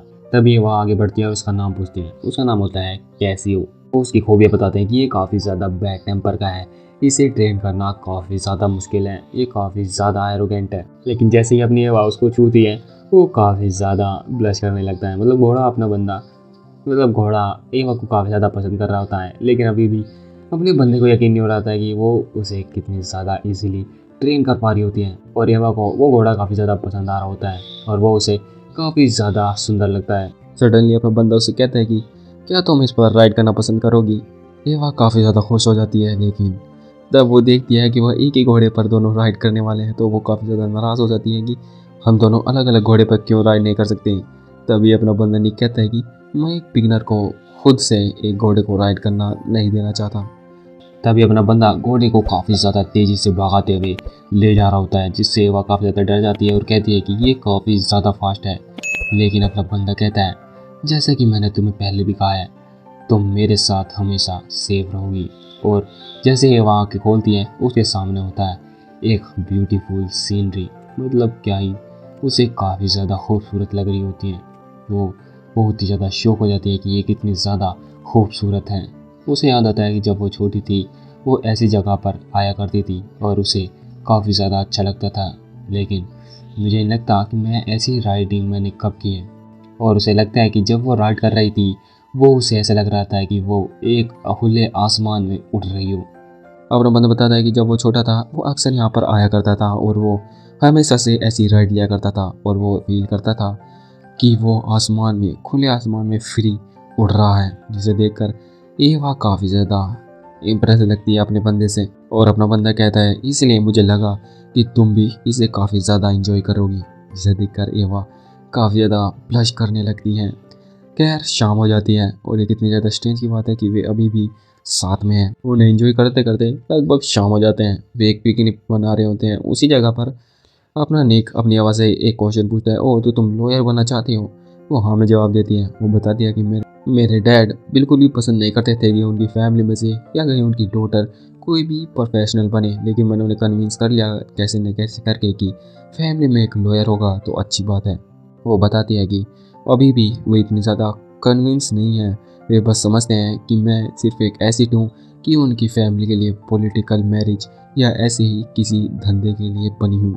जिसे सुनकर अपना एमसी यानी कि निक काफ़ी ज़्यादा स्पीचलेस हो जाता है। तभी एमसी बैठता है और कहता है कि मुझे लगता है कि मुझे तुम्हारी प्रॉब्लम का सोल्यूशन मिल चुका है। एवा पूछती है आखिर वो क्या है? तभी एमसी एवा के गालों को पकड़ता है या कहीं चेहरों को पकड़ता है और कहता है कि मुझे डेट करो और मैं तुम्हें फ्री कर दूंगा। बाद में सीन कट होता है और हमें दिखाया जाता है एवा के घर पर, जहाँ पर वो घर पर आ चुकी है और अपने बिस्तर पे ऐसे गिर जाती है जैसे कि वो काफ़ी ज़्यादा थक चुकी है और सोचती है अपने बंदे के बारे में, कैसे उसने कहा था कि मुझे डेट करो और मैं तुम्हें फ्री कर दूंगा। और उसके बाद उसने किस भी किया था और सोचती है कि वो आगे कहना क्या चाहता था, आखिर उसका मतलब क्या था। वो काफ़ी ज़्यादा ब्लश कर रही होती है और उठती है। वो सोचती है कि इसका क्या मतलब है कि अब हम डेट करने वाले हैं। वो सोचती है मुझे शांत रहना चाहिए। ऐसा नहीं है कि वो पहला बंदा है जिसे मैं डेट कर रही हूँ, लेकिन उसके दिमाग में चल रहा होता है कि, और वो इधर से उधर चक्कर भी मारे होते हैं कि आखिर मुझे नेक्स्ट वीक यानी कि नेक्स्ट डेट पर क्या पहनना चाहिए, एक ड्रेस, एक पैंट, एक क्या क्या क्या। वही लड़कियों को ड्रेस में काफ़ी ज़्यादा कन्फ्यूजन होती है। तभी वो सोचती है आखिर मेरे साथ गलत हो क्या गया है, मैं इतनी ज़्यादा होपलेस कभी भी फील नहीं किया है और अब उस बंदे के कारण। तभी एवा के रूम का गेट खुलता है और उसके डैड अंदर आते हैं। उसके डैड एवा से पूछते हैं आखिर तुम इतनी ज़्यादा लेट क्यों आई? एवा बताती है कि मैंने स्कूल में कुछ काम निपटाना था इसलिए मैं थोड़ी लेट हुई। लेकिन इससे उसके डैड काफ़ी ज़्यादा गुस्सा हो जाते हैं और उस पर चिल्ला रहे होते हैं कि इसीलिए मैं नहीं चाहता कि तुम कभी भी कॉलेज जाओ समझी। तभी वह पूछती है आखिर आप यहाँ पर किस बारे में बात करना आए थे। तभी उसके डैड जाते जाते कहते हैं कि कल हमारी एक इम्पोर्टेंट मीटिंग है तो कल तैयार रहना। एवा अपने डैड से पूछती है क्या इम्पोर्टेंट मीटिंग, वो आखिर है क्या। लेकिन उसके डैड जाते कहते हैं कि लेट मत होना समझी, और हाँ ये एक फैमिली है तो एक अच्छी सी ड्रेस पहन के आना। उसके डैड अपने एवा को पीछे कन्फ्यूज़न में छोड़कर चले जाते हैं कि ये क्या एक अच्छी सी ड्रेस पहन के आने, आखिर कल होने क्या वाला है। कल सुबह होती है और हमें दिखाया जाता है कि उसके डैड ने उसे किसी होटल में बुलाया होता है शाम के 6 बजे। अपनी वहाँ अब मतलब होटल के सामने खड़ी है और वो टाइम पर पहुँच चुकी है और अपनी बंदी काफ़ी ज़्यादा स्टनिंग लग रही होती है। अगर तुम्हें आवाज़ में कोई दिक्कत लग रही है तो सॉरी, मेरे गला थोड़ा सा ख़राब रखा है। तो चलो मानवा को कंटिन्यू करते हैं। वो सोचती है आखिर ये किस बारे में हो सकता है, लेकिन जो भी हो मुझे इस मीटिंग को लेना ही होगा और ये मुझे करना ही होगा। अगर मैं इस अपॉर्चुनिटी को लेने में कामयाब हो गई, वो लिफ्ट में जाती है कि मुझे उसे करना ही होगा, इस मीटिंग को कामयाब करना ही होगा। वो लिफ्ट में होती है और सोचती है कि अगर मैंने ये सब कुछ कर दिया, अगर ये मीटिंग अच्छे से चली गई तो मेरे डैड मुझे फाइनली रिस्पेक्ट की नज़रों से देखेंगे। लेकिन तभी लिफ्ट का दरवाज़ा खुलता है। लिफ्ट का दरवाज़ा खुलता है, एक बंदे ने लिफ्ट अपने हाथों से रोकी होती है। अपनी एवा अपने मन में खोई हुई होती है। एक बंदा अंदर आता है, लेकिन तभी अपनी बंदी एवा की नज़र उस बंदे पर जाती है। वो एक्चुअली में निक होता है। वो चिल्ला कहती निक तुम यहाँ क्या कर रहे हो। तभी अपने बंदे को भी वो दिख जाती है। तभी वह चिल्लाती है कि क्या तुम फिर से मेरा पीछा कर रहे हो। लेकिन अपना एमसी उसके पास अपना हाथ रखता है और कहता है कि ओह तो आखिर तुम यहाँ क्या कर रही हो। वो उसे स्पीचलेस छोड़ देता है और कहता है कि ऐसा लगता है कि तुम किसी मीटिंग पर जा रही हो, तुमने इतनी ज़्यादा ब्यूटीफुली ड्रेस जो पहन रखी है। तभी एवा उसे बताने लगती है कि मैं जिसे मिलने जा रही हूँ। तभी उसे क्लिक करता है कि अपना बंदा सोच रहा है कि वो किसी के साथ डेट पर जा रही है। अपनी एवा हंसने लगती है कि गलत मत सोचना, मैं किसी के साथ मिलने नहीं जा रही, मैं बस अपने फादर के साथ एक मीटिंग पर जा रही हूँ। आफ्टर ऑल मैं दूसरे आदमी को क्यों ही ढूंढूंगी जबकि मेरे पास तुम जो हो। भाई ये काफ़ी ज़्यादा बोल्ड कन्फेशन था, लेकिन अपने एमसी को भी ये काफ़ी ज़्यादा शौक कर देता है और अपना एमसी एवा के कंधे पर अपना सिर पटक देता है कि अच्छा ऐसा लगता है कि अब हमारे दिन यानी कि हमारे बीच में काफ़ी ज़्यादा अच्छी सिचुएशन बनती जा रही है। तभी वो उसके नेक पर एक किस करता है जिसे एवा काफ़ी ज़्यादा ब्लश हो जाती है। फिर से यार वही सिचुएशन आ जाती है यूट्यूब गाइडलाइंस की। मैं ये इमेज डालने वाला हूँ डेफिनेटली, लेकिन थोड़ी सी ब्लर में तो एडजस्ट कर लेना। वो उसको किस करता है अगेन एंड वो मना कर रही होती है कि मुझे किसी से मिलने जाना है, मतलब अपने डैड से मिलने जाना होता है, किसी से नहीं। वो बता रहा होता है कि अभी भी हमारे पास काफ़ी ज़्यादा टाइम है, ये काफ़ी ज़्यादा समय नहीं लगने वाला है इस चीज़ में। वो अगेन जो कि हमें दिखाना नहीं है, जो कि ब्लर में है, वो सोच रही होती है कि नहीं हम अभी भी 19 फ्लोर से सिर्फ 4 फ्लोर दूर है। मतलब वो काफ़ी ज़्यादा घबरा रही होती है कि हम बस पहुंचने वाले हैं। उसका हाथ यानी कि एमसी का हाथ काफ़ी ज़्यादा आगे बोल्ड तरीके से बढ़ता जा रहा है और लिफ्ट भी 19 फ्लोर की तरफ बढ़ती जा रही है। काफ़ी ज़्यादा स्ट्रेस हो रखा होता है दोनों के बीच में। ये वहाँ काफ़ी ज़्यादा प्लस कर रही होती है और स्ट्रेस्ड होती है कि मैं बस 19 फ्लोर पर पहुंचने वाली हूँ। और तभी 19 फ्लोर टिंग करके खुलता है और उसके सामने जो होते हैं वो एवा के डैड होते हैं। उसके डैड पूछते हैं आखिर तुम यहाँ क्या कर रहे हो। वो एवा को लगता है कि वो उसके डैड उसके बारे में पूछ रहे हैं, लेकिन वो जैसे ही एक्सप्लेन करने वाली होती है अपना बंदा बोलता है। उसके डैड बोलते हैं निक को कि तुमसे मिले तो काफ़ी ज़्यादा समय हो चुका है। अपना निक भी उन्हें हेलो करता है कि आपको देखे हुए भी काफ़ी ज़्यादा समय हो चुका है, आपसे मिलकर अच्छा लगा डॉन मोरेटी एमसी। यानी कि अपनी एवा काफ़ी ज़्यादा शौक होती है और ये सोच रही होती है कि क्या ये एक दूसरे को जानते हैं। तब उसके डैड कहते हैं कि एवा अपनी मतलब इसको हेलो करो अपने बंदे निक को, ये कोपेन फैमिली का फ्यूचर हेड बनने वाला है। और अब उसके डैड बम फोड़ते हैं कि यही बंदा है और जिसके साथ तुम शादी करने वाली हो। ये बात दोनों को शौक में छोड़ जाती है। लेकिन अब हमें शौक मिलता है क्योंकि कुछ दिनों पहले का सीन दिखाया जाता है जहाँ पर निक को पहले ही पता चल चुका है कि उसे शादी होने वाली है, मतलब एक मैरिज रिलायंस होने वाला है। लेकिन उसको ये नहीं पता था कि वो अपनी बंदी एवा ही होती है। वो अपने डैड से पूछता है कि क्या मैं मैरिज करने वाला हूँ। उसके डैड बताते हैं कि रशियंस जिन्होंने अपना मूव चलना शुरू कर दिया है, अब हमें अमेरिकन्स को एक साथ आना होगा, इसलिए एक मैरिज अलायंस कंडक्ट किया है जिसे दोनों को शौक छोड़ जाते हैं। लेकिन अपना बंदा कहता है कि ठीक है मैं समझता हूँ, लेकिन बाद में उससे पूछता है उसका मैनेजर कि क्या सच में, क्या तुम सच में ये सब करने वाले हो। एमसी पूछता है कि क्या तुम किस बारे में बात कर रहे हो। वो बताता है कि नहीं, मुझे लगता है कि तुम्हारे बीच में, तुम और जूलियट के बीच में, तुम्हारे बीच में तो काफ़ी ज़्यादा अच्छा चल रहा है ना, तो फिर क्यों। वो बताता है कि नहीं, ये ठीक है, वैसे भी मैं इस शादी को तोड़ने वाला हूँ। ये बात निक के मैनेजर को शॉक कर देती। क्या क्या क्या कह रहे हो। तब एमसी अपने मैनेजर को बताता है कि हम शादी कैसे करेंगे अगर मेरी फियांसे भाग जाए तो। तभी उसके मैनेजर को काफ़ी ज़्यादा शौक हो रहा होता है और डर लग रहा होता है कि तुम ये क्या करने वाले हो। जब भी तुम ऐसा फेस बनाते हो ना, तो ऐसा लगता है कि मेरे रीढ़ की हड्डी में एक तीर सा घुस रहा है। अपना एमसी काफ़ी ज़्यादा मुस्कुरा रहा होता है। अब हमें एमसी के अंदर की आवाज़ बताई जाती है कि वो बाहर से तो स्माइल कर रहा होता है, लेकिन अंदर अंदर उसका हार्ट काफ़ी ज़्यादा तेज़ी से धड़क रहा होता है। उसका जो डेस्टिनी है वो पहले ही उसके पैदा होने से पहले डिसाइड हो चुकी थी कि वो कपोनी फैमिली का एक बॉस बनने वाला है, या कहें मतलब कपोनी फैमिली को आगे बढ़ाएगा। लेकिन उसने अपनी फैमिली के लिए आज तक जो किया है, बस उसने अपनी फैमिली के लिए किया है। तो उसे ये अलाउ होना चाहिए कि वो उससे मैरिज कर सके जिससे वो चाहता है। ये काफ़ी ज़्यादा बेसिक थिंग है। तो आखिर क्यों, आखिर क्यों।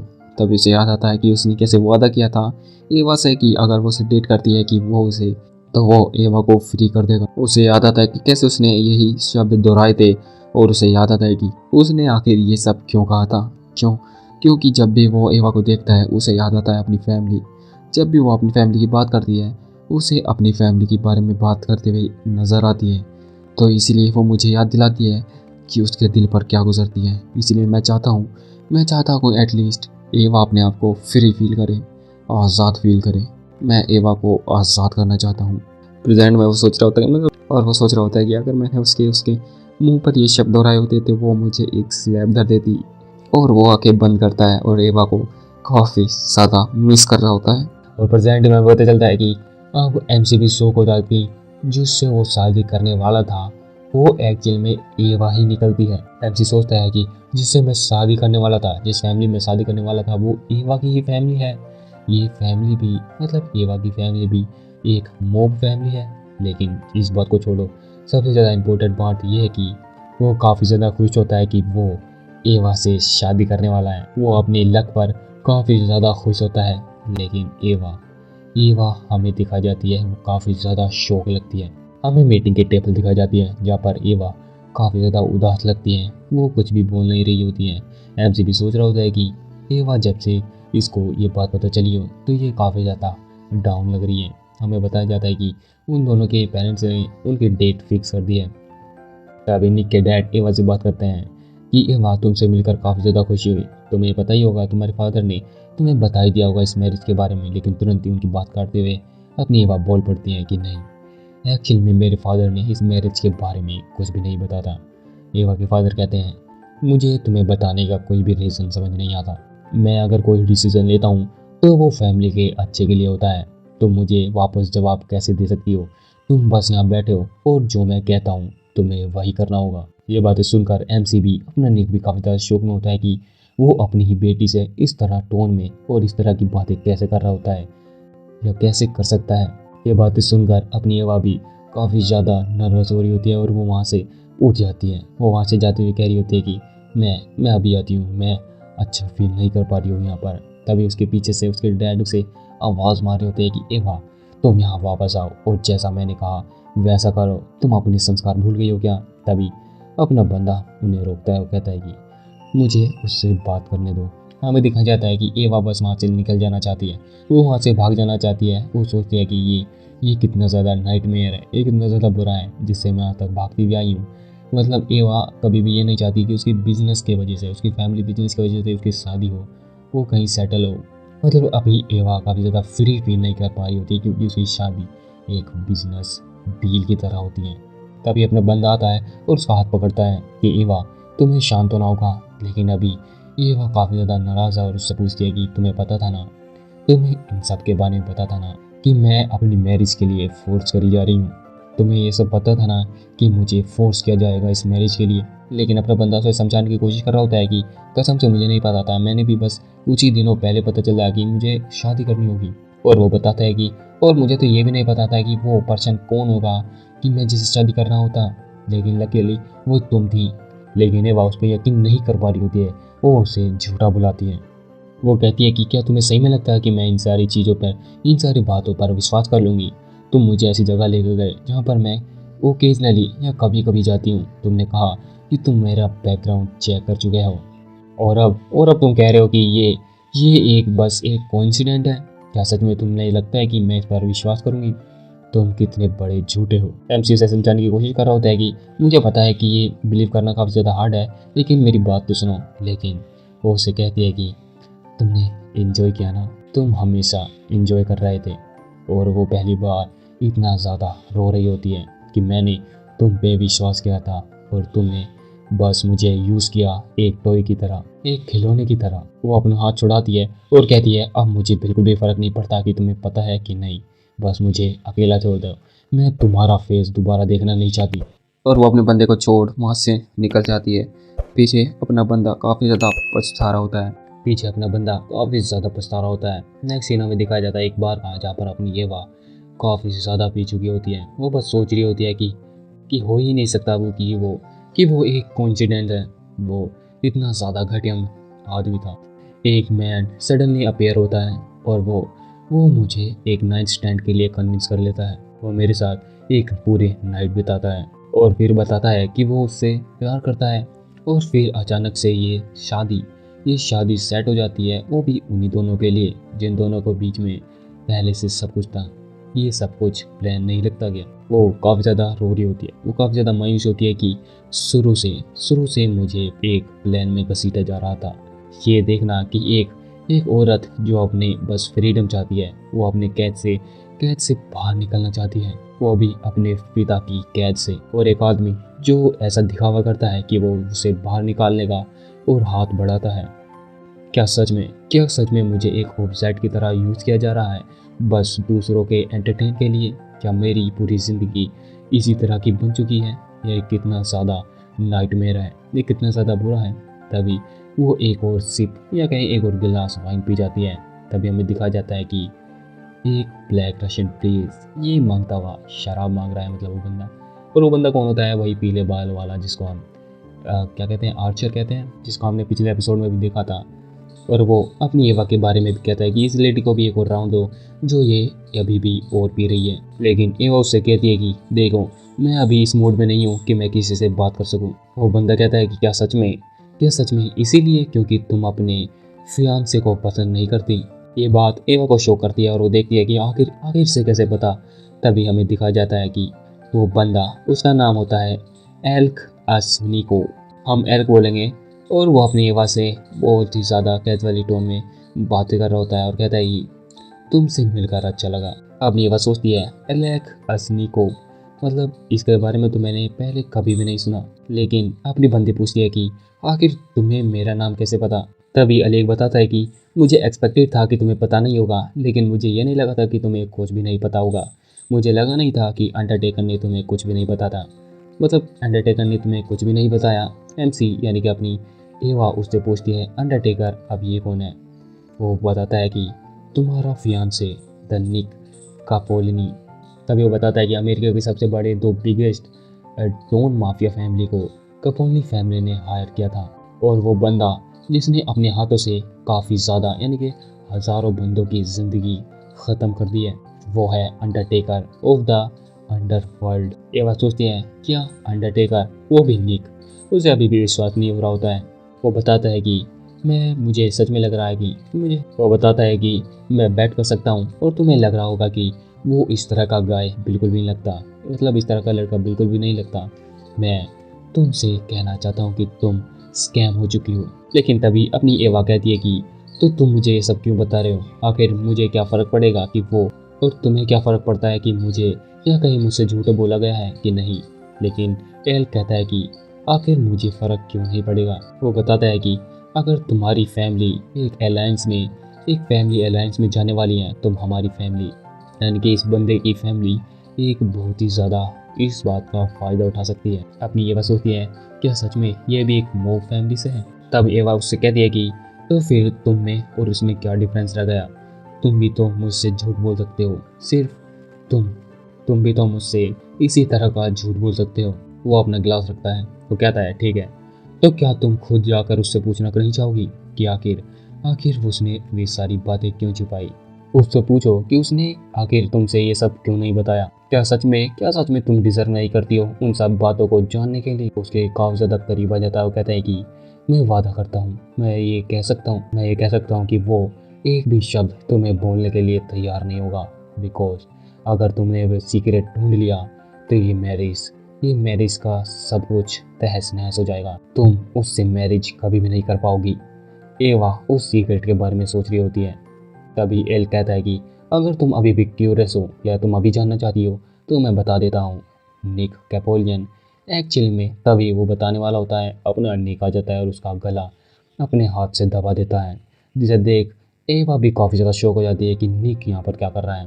अब ना निक कहता है कि एल्क एसनोवो, आखिर तुम यहाँ पर कर क्या रहे हो?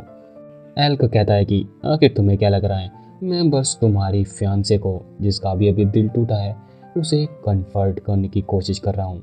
अगर तुम्हें पसंद नहीं है कि दूसरा मैन तुम्हारी बंदी, मतलब मेरे मुंह से बंदी निकल गया, तुम्हारी फियांसे को, अगर तुम्हें पसंद नहीं है कि तुम्हारी वुमेन को किसी और से बात करें तो उसे अपनी तरह अपनी जेब में रखा करो।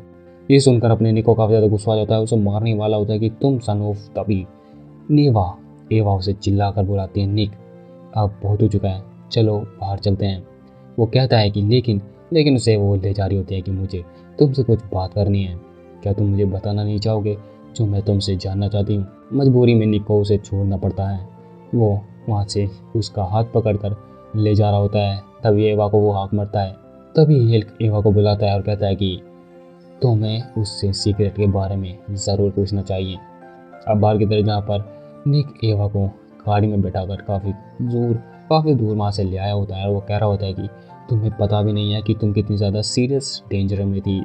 तुमने आखिर उससे बात क्यों की? और हाँ, आज के बाद उससे बात कभी मत करना। लेकिन एवा कहती है कि नहीं, तुम कौन होते हो कि मैं किससे बात करूँ या ना कहूँ डिसाइड करने वाले? तुम्हें कोई भी राइट नहीं है कि मैं किसी से बात करूँ या किससे नहीं। निक उसे समझाने की कोशिश कर रहा होता है कि तुम समझ नहीं रही हो कि तुम अभी किस सिचुएशन में थी।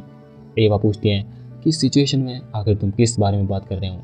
सबको पता था कि मेरी मैरिज अलायंस होने वाली है, सिवाय मेरे और एक स्ट्रेंजर को तुम्हारे बारे में ज़्यादा पता था, मुझसे भी ज़्यादा। और वो रोने लगती है, मतलब काँपने लगते हैं, वो काफ़ी ज़्यादा सैड है। और वो अपने निक को बताती है कि और एक विश्वास ने, एक जिस पर मैं विश्वास करती थी, उस आदमी ने मेरा विश्वास भी तोड़ दिया, उसने मुझे धोखा दे दिया। एमसी ये बात सुनकर अपनी गाड़ी साइड में लगाता है और उससे कहता है कि सुनो। वो कहती है कि अब क्या है, मैं कुछ भी सुनना नहीं चाहती। और वो कहता है कि मुझे माफ़ कर दो। एमसी माफ़ी मांगता है, जिसे सुनकर वो काफ़ी ज़्यादा शौक हो जाती है। एमसी उसका हाथ पकड़ता है और कह रहा होता है कि मैंने बस अपनी फीलिंग तुमसे ज़्यादा आके रख दी। मैं सोच रहा था कि मेरी फीलिंग तुम्हारे लिए मायने रखती है, पर मैंने नहीं सोचा था कि मैंने तुम्हारी फीलिंग्स को पीछे छोड़ दिया है। मुझे पता है कि मैं काफ़ी ज़्यादा लेट हो चुका हूँ, लेकिन क्या तुम मुझे एक्सप्लेन करने का मौका नहीं दे सकती? वो उसका हाथ अपनी चेस्ट पर रखता है, जैसे अपनी एवा उसकी हार्ट बीटिंग, उसकी पंपिंग जोरों से धड़कते दिल को सुन पा रही, मतलब महसूस कर पा रही होती है। और वो देख पा रही होती है कि अपना बंदा कितना ज़्यादा नर्वस है। अपना बंदा निक उससे प्लीज़ कहता है कि मुझे एक्सप्लेन करने का मौका दो। एवा अपना मुंह मोड़ती है और कहती है ठीक है, मैं सुन रही हूँ। तब वो बताना शुरू करता है कि कुछ दिनों पहले ही मेरे फादर ने मुझे बताया था कि मुझे शादी के लिए मनाया गया है, मतलब मुझे शादी करनी पड़ेगी कुछ बिजनेस डील के लिए। ऐसा लग रहा था कि किसी ने मेरे पेट पर एक ज़ोर से पंच मार दिया हो, क्योंकि मेरे पास पहले से तुम थी। इसीलिए मैं आज आया था, क्योंकि मैं इस शादी को तहस नहस करने वाला था। लेकिन जब मुझे पता चला कि जिससे मैं शादी करने वाला हूँ वो तुम हो, तो ये मुझे काफ़ी ज़्यादा अच्छी सिचुएशन लगी। मुझे पता नहीं था कि ये मेरा सपना सच होने वाला है। लेकिन मैं उस वक्त सिर्फ अपने बारे में सोच रहा था। मैंने ये नहीं सोचा कि तुम्हारी फीलिंग्स का क्या। और हाँ, ये काफ़ी ज़्यादा नेचुरल है कि तुम एक धोखे की तरह महसूस कर रही हो। जैसा मैं सोच पा रहा हूँ कि तुम्हारे पॉइंट ऑफ व्यू से, तुम्हारे पर्सपेक्टिव से ये ऐसा ही लगेगा कि तुम ऑलरेडी इन सब के बारे में, मतलब तुम्हें नहीं पता, सबको पता है। इसे देखकर ऐसे ही लगेगा कि मैं सब कुछ जानता था मैरिज के बारे में, लेकिन ये तुम्हारे बारे में नहीं था। और मैं कसम खाता हूँ एवा, मैंने तुमसे कभी भी झूठ नहीं बोला। और हमें एक ब्यूटीफुल सीन दिखाया जाता है जहाँ पर एवा काफ़ी ज़्यादा इमोशनल हो जाती है और वो उसका चेहरा पकड़ता है और कहता है कि मैं कसम खाता हूँ कि जो भी मैंने हर एक वर्ड कहा था, एक शब्द, मेरा हर एक शब्द सच था। वो उसके काफ़ी ज़्यादा करीब आ जाता है और कहता है कि मेरी फीलिंग्स तुम्हारे लिए बिल्कुल एक प्योर रिलेशनशिप वाली थी। बाद में एवा को काफ़ी ज़्यादा मार पड़ती है अपने फादर से, क्योंकि एवा बीच मीटिंग में ही वहाँ से उठकर चली गई थी। इसलिए उसके फादर काफ़ी ज़्यादा एम्बैरेसमेंट फील कर रहे होते हैं। वो कह रहे होते हैं कि तुम इस तरह मुझे बदनाम कैसे कर सकती हो, वो भी एक कपोलनी फैमिली के सामने।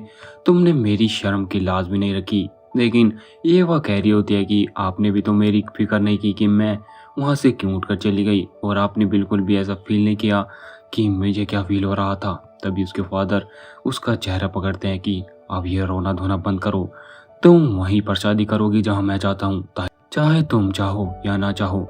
मैं इस फैमिली के लिए डिसीजन लेता हूँ और तुम्हारी फीलिंग के बारे में मुझे घंटा फर्क नहीं पड़ता। उसके बाद उसे काफ़ी ज़्यादा एहसान जता रहे होते हैं कि तुम्हें तुम्हें शुक्रगुजार होना चाहिए कि मैंने तुम्हें खाने के लिए खाना दिया और पहनने के लिए कपड़े दिया।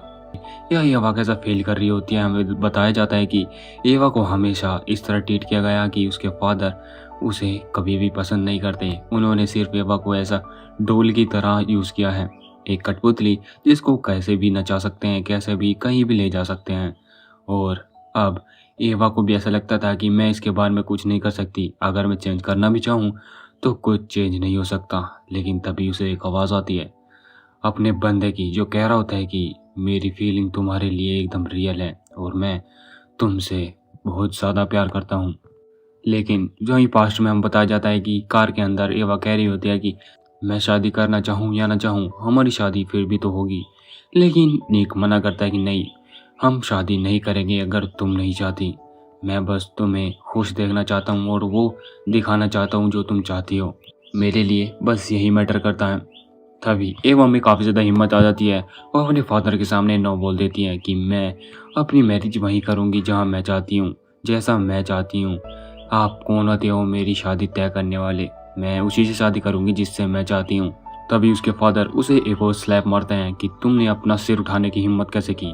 और अब गुस्से में वे कहते हैं कि, और घड़ी भी उतारे होते हैं कि काफ़ी ज़्यादा समय हो चुका है कि तुमने एक लेसन नहीं सीखा। और उसके बाद क्या हुआ है तुम्हें पता ही होगा। खैर बाद में अपना बंदा निक एवा के घर के सामने खड़ा होता है। तभी एवा घर से बाहर आती है। निक को देखकर एवा भी काफी ज्यादा सरप्राइज होती है। तभी अपना बंदा वहाँ आता है कि और कल रात के लिए माफी मांग रहा होता है कि कल रात काफी ज्यादा लेट हो चुकी थी, इसलिए मैं तुम्हें राइड देना चाहता हूँ, क्या तुम मेरी कार में आना चाहोगी? तभी वही सब कह रहा होता है। उसे अपनी बंदी एवा के हाथ में स्कार्स दिख जाते हैं। तभी वो एवा का हाथ पकड़ने वाला होता है, लेकिन एवा पीछे हटा लेती है। वो पूछती है आखिर क्या हुआ। तभी अपना बंदा कहता है कि तुम्हारे हाथ। लेकिन एवा कहती है कि तुमने कहा था ना तुम्हारी फीलिंग मेरे लिए एकदम रियल है, तो तुम चाहते हो कि मैं फ्री हो जाऊं, तो क्यों ना तुम मुझे अभी के अभी फ्री कर दो। तभी अपना बंदा उसे कहता है कि ओ अगर ये बात है तो तुम बस रिलैक्स हो जाओ और इस चीज़ को एंजॉय करो। आखिर वो किस बारे में बात कर रहा होता है? अपना बंदा एवा को एक रोलर कोस्टर राइड पर लाया होता है, जिसे देखकर एवा काफ़ी ज़्यादा परेशान हो रही होती है कि मैं इस फ्री की बात नहीं कर रही थी। लेकिन अपना बंदा कहता है और तुम किस बारे में बात कर रही थी? तुम यही चाहती थी ना कि तुम फ्री फील करो, तो फील करो। तभी रोलर कोस्टर नीचे जाने लगता है और दोनों काफ़ी ज़्यादा चिल्लाते हैं और मतलब मज़े करते हैं। बाद में रोलर कोस्टर की राइड के बाद अपनी बंदी काफ़ी ज़्यादा परेशान और डिजी फील कर रही होती है, क्योंकि वो राइड एवा की पहली राइड थी। निक भी कह रहा होता है कि तुम चिंता मत करो, इस राइड से तुम मरने आने वाली हो। तभी एवा उस पर गुस्सा कर रही होती है कि मेरी ये पहली राइड थी और मैंने इस तरह का कभी भी महसूस नहीं, तुम्हें पता भी है मैं कितना ज़्यादा डर गई थी। अपना बंदा भी कंफ्यूज लगता है कि क्या तुमने पूरी ज़िंदगी में तुमने कभी भी इस पर राइड नहीं किया? एवा बताती है कि नहीं, मेरे फादर सोचते थे कि ये वेस्ट ऑफ टाइम है। लेकिन अपना बंदा कहता है कि ओ तो चलो देखते हैं आखिर मैं तुम्हें आज क्या क्या एंजॉय करवा सकता हूँ, और ये दिन मैं तुम्हें पूरी ज़िंदगी याद भरने लायक बना दूंगा। बाद में भी काफ़ी ज़्यादा मज़े करते हैं, काफ़ी ज़्यादा रोलर कोस्टर पे जाते हैं, मज़े करते हैं, इधर उधर घूमते हैं, खाना खाते हैं, जिससे एवा काफ़ी ज़्यादा खुश होती है। अपना निक भी उसे देखकर काफ़ी ज़्यादा अच्छा फील करता है। बाद में निक उससे माफ़ी मांगता है क्योंकि उसके पैर काफ़ी ज़्यादा स्वेलन हो चुके हैं। वो कहता है कि मैंने तुम्हारे शूज़ पर तो ध्यान नहीं दिया, तुम्हारे पैर में काफ़ी ज़्यादा पेन हो रहा होगा। लेकिन एवा कहती है कि नहीं इतना भी ज़्यादा नहीं था, मैं इसे हैंडल कर सकती हूँ। तभी एवा के सामने से एक फैमिली जा रही होती है। वो उसे देखती है और कहती है कि एक अच्छी सी फैमिली में होना कितना ज़्यादा अच्छा होता है, एक नॉर्मल फैमिली। मैं बस कह रही हूँ कि इतना ज़्यादा अच्छा होता है कि हम एक नॉर्मल फैमिली की तरह जी पाते हैं। तभी अपना बंदा निक कहता है कि "तो क्यों ना मेरे साथ तुम एक नॉर्मल फैमिली चलाओ"। तभी एवा कहती है कि मुझे नहीं लगता कि तुम एक नॉर्मल फैमिली से आते हो, तुम्हारी फैमिली एक मोब फैमिली है। मोब मतलब होता है मतलब माफिया फैमिली में। तभी अपना बंदा उसके पैरों पर पट्टी बांध रहा होता है और कह रहा होता है कि हम हर सुबह किस करेंगे, हाथ पकड़ेंगे और बीच पर और बीचेस पर घूमने जाएंगे और अम्यूज़मेंट पार्क में हाइक करेंगे और जहाँ तुम चाहोगी हम वहाँ पर जाएंगे। हम इस तरह जिएंगे जैसे एक नॉर्मल फैमिली हर समय जीती है, ताकि तुम्हें अच्छा फील हो। तभी एवा भी काफ़ी ज़्यादा खुश हो जाती है कि ओह, मुझे लगता है कि तुम्हारी बात में पॉइंट तो है। तभी अपना बंदा उसे उठा लेता है कि ठीक है, तो अब हमें घर चलना चाहिए। तभी तभी एवा इस सडनली अपने निक के उठान जाने से वो काफ़ी ज़्यादा शर्मा जाती है और कहती है कि तुमने मुझे उठा के लिया, मुझे नीचे उतारो। तभी अपने निक कहता है कि नहीं नहीं, तुम्हारे पैरों में चोट लगी है तो मैं कार के पास तक तो तुम्हें ले जा ही सकता हूँ। तभी वे दोनों वहाँ से जाने ही लगते हैं। उसे एक आवाज़ आती है कि तुम आखिर कहाँ जाने की कोशिश कर रहे हो, तुम्हारी डेट क्या ख़त्म हो गई है बेबी। ये सुनकर एवा भी काफ़ी ज़्यादा शॉक हो जाती है कि क्या बेबी। तभी अपना बंदा देखता है निक कि वो जेन होती है। जेन तुम्हें याद है ना, अपने बंदे की सेक्रेटरी या कहीं मैनेजर जो उसकी बचपन से उसके साथ रह रही है। तभी वो आती है और अपने बंदे के पैरों पर किक मारती है, जिसे देखकर एवा भी काफ़ी ज़्यादा शॉक हो जाती है। क्या उसने निक के पैरों पर किक मारी? वो एवा कहती है कि आखिर तुम्हारा फ़ोन बंद क्यों है, मैं तुम्हें कब से ज़्यादा कॉल कर रही हूँ और तुम यहाँ पर अपनी डेट के लिए टाइम निकाल रहे हो। मैं यहाँ पर इतना ज़्यादा काम कर रही हूँ और मैं सो भी नहीं पा रही हूँ, तुमने जो इतना सारा मुझे काम दिया हुआ है।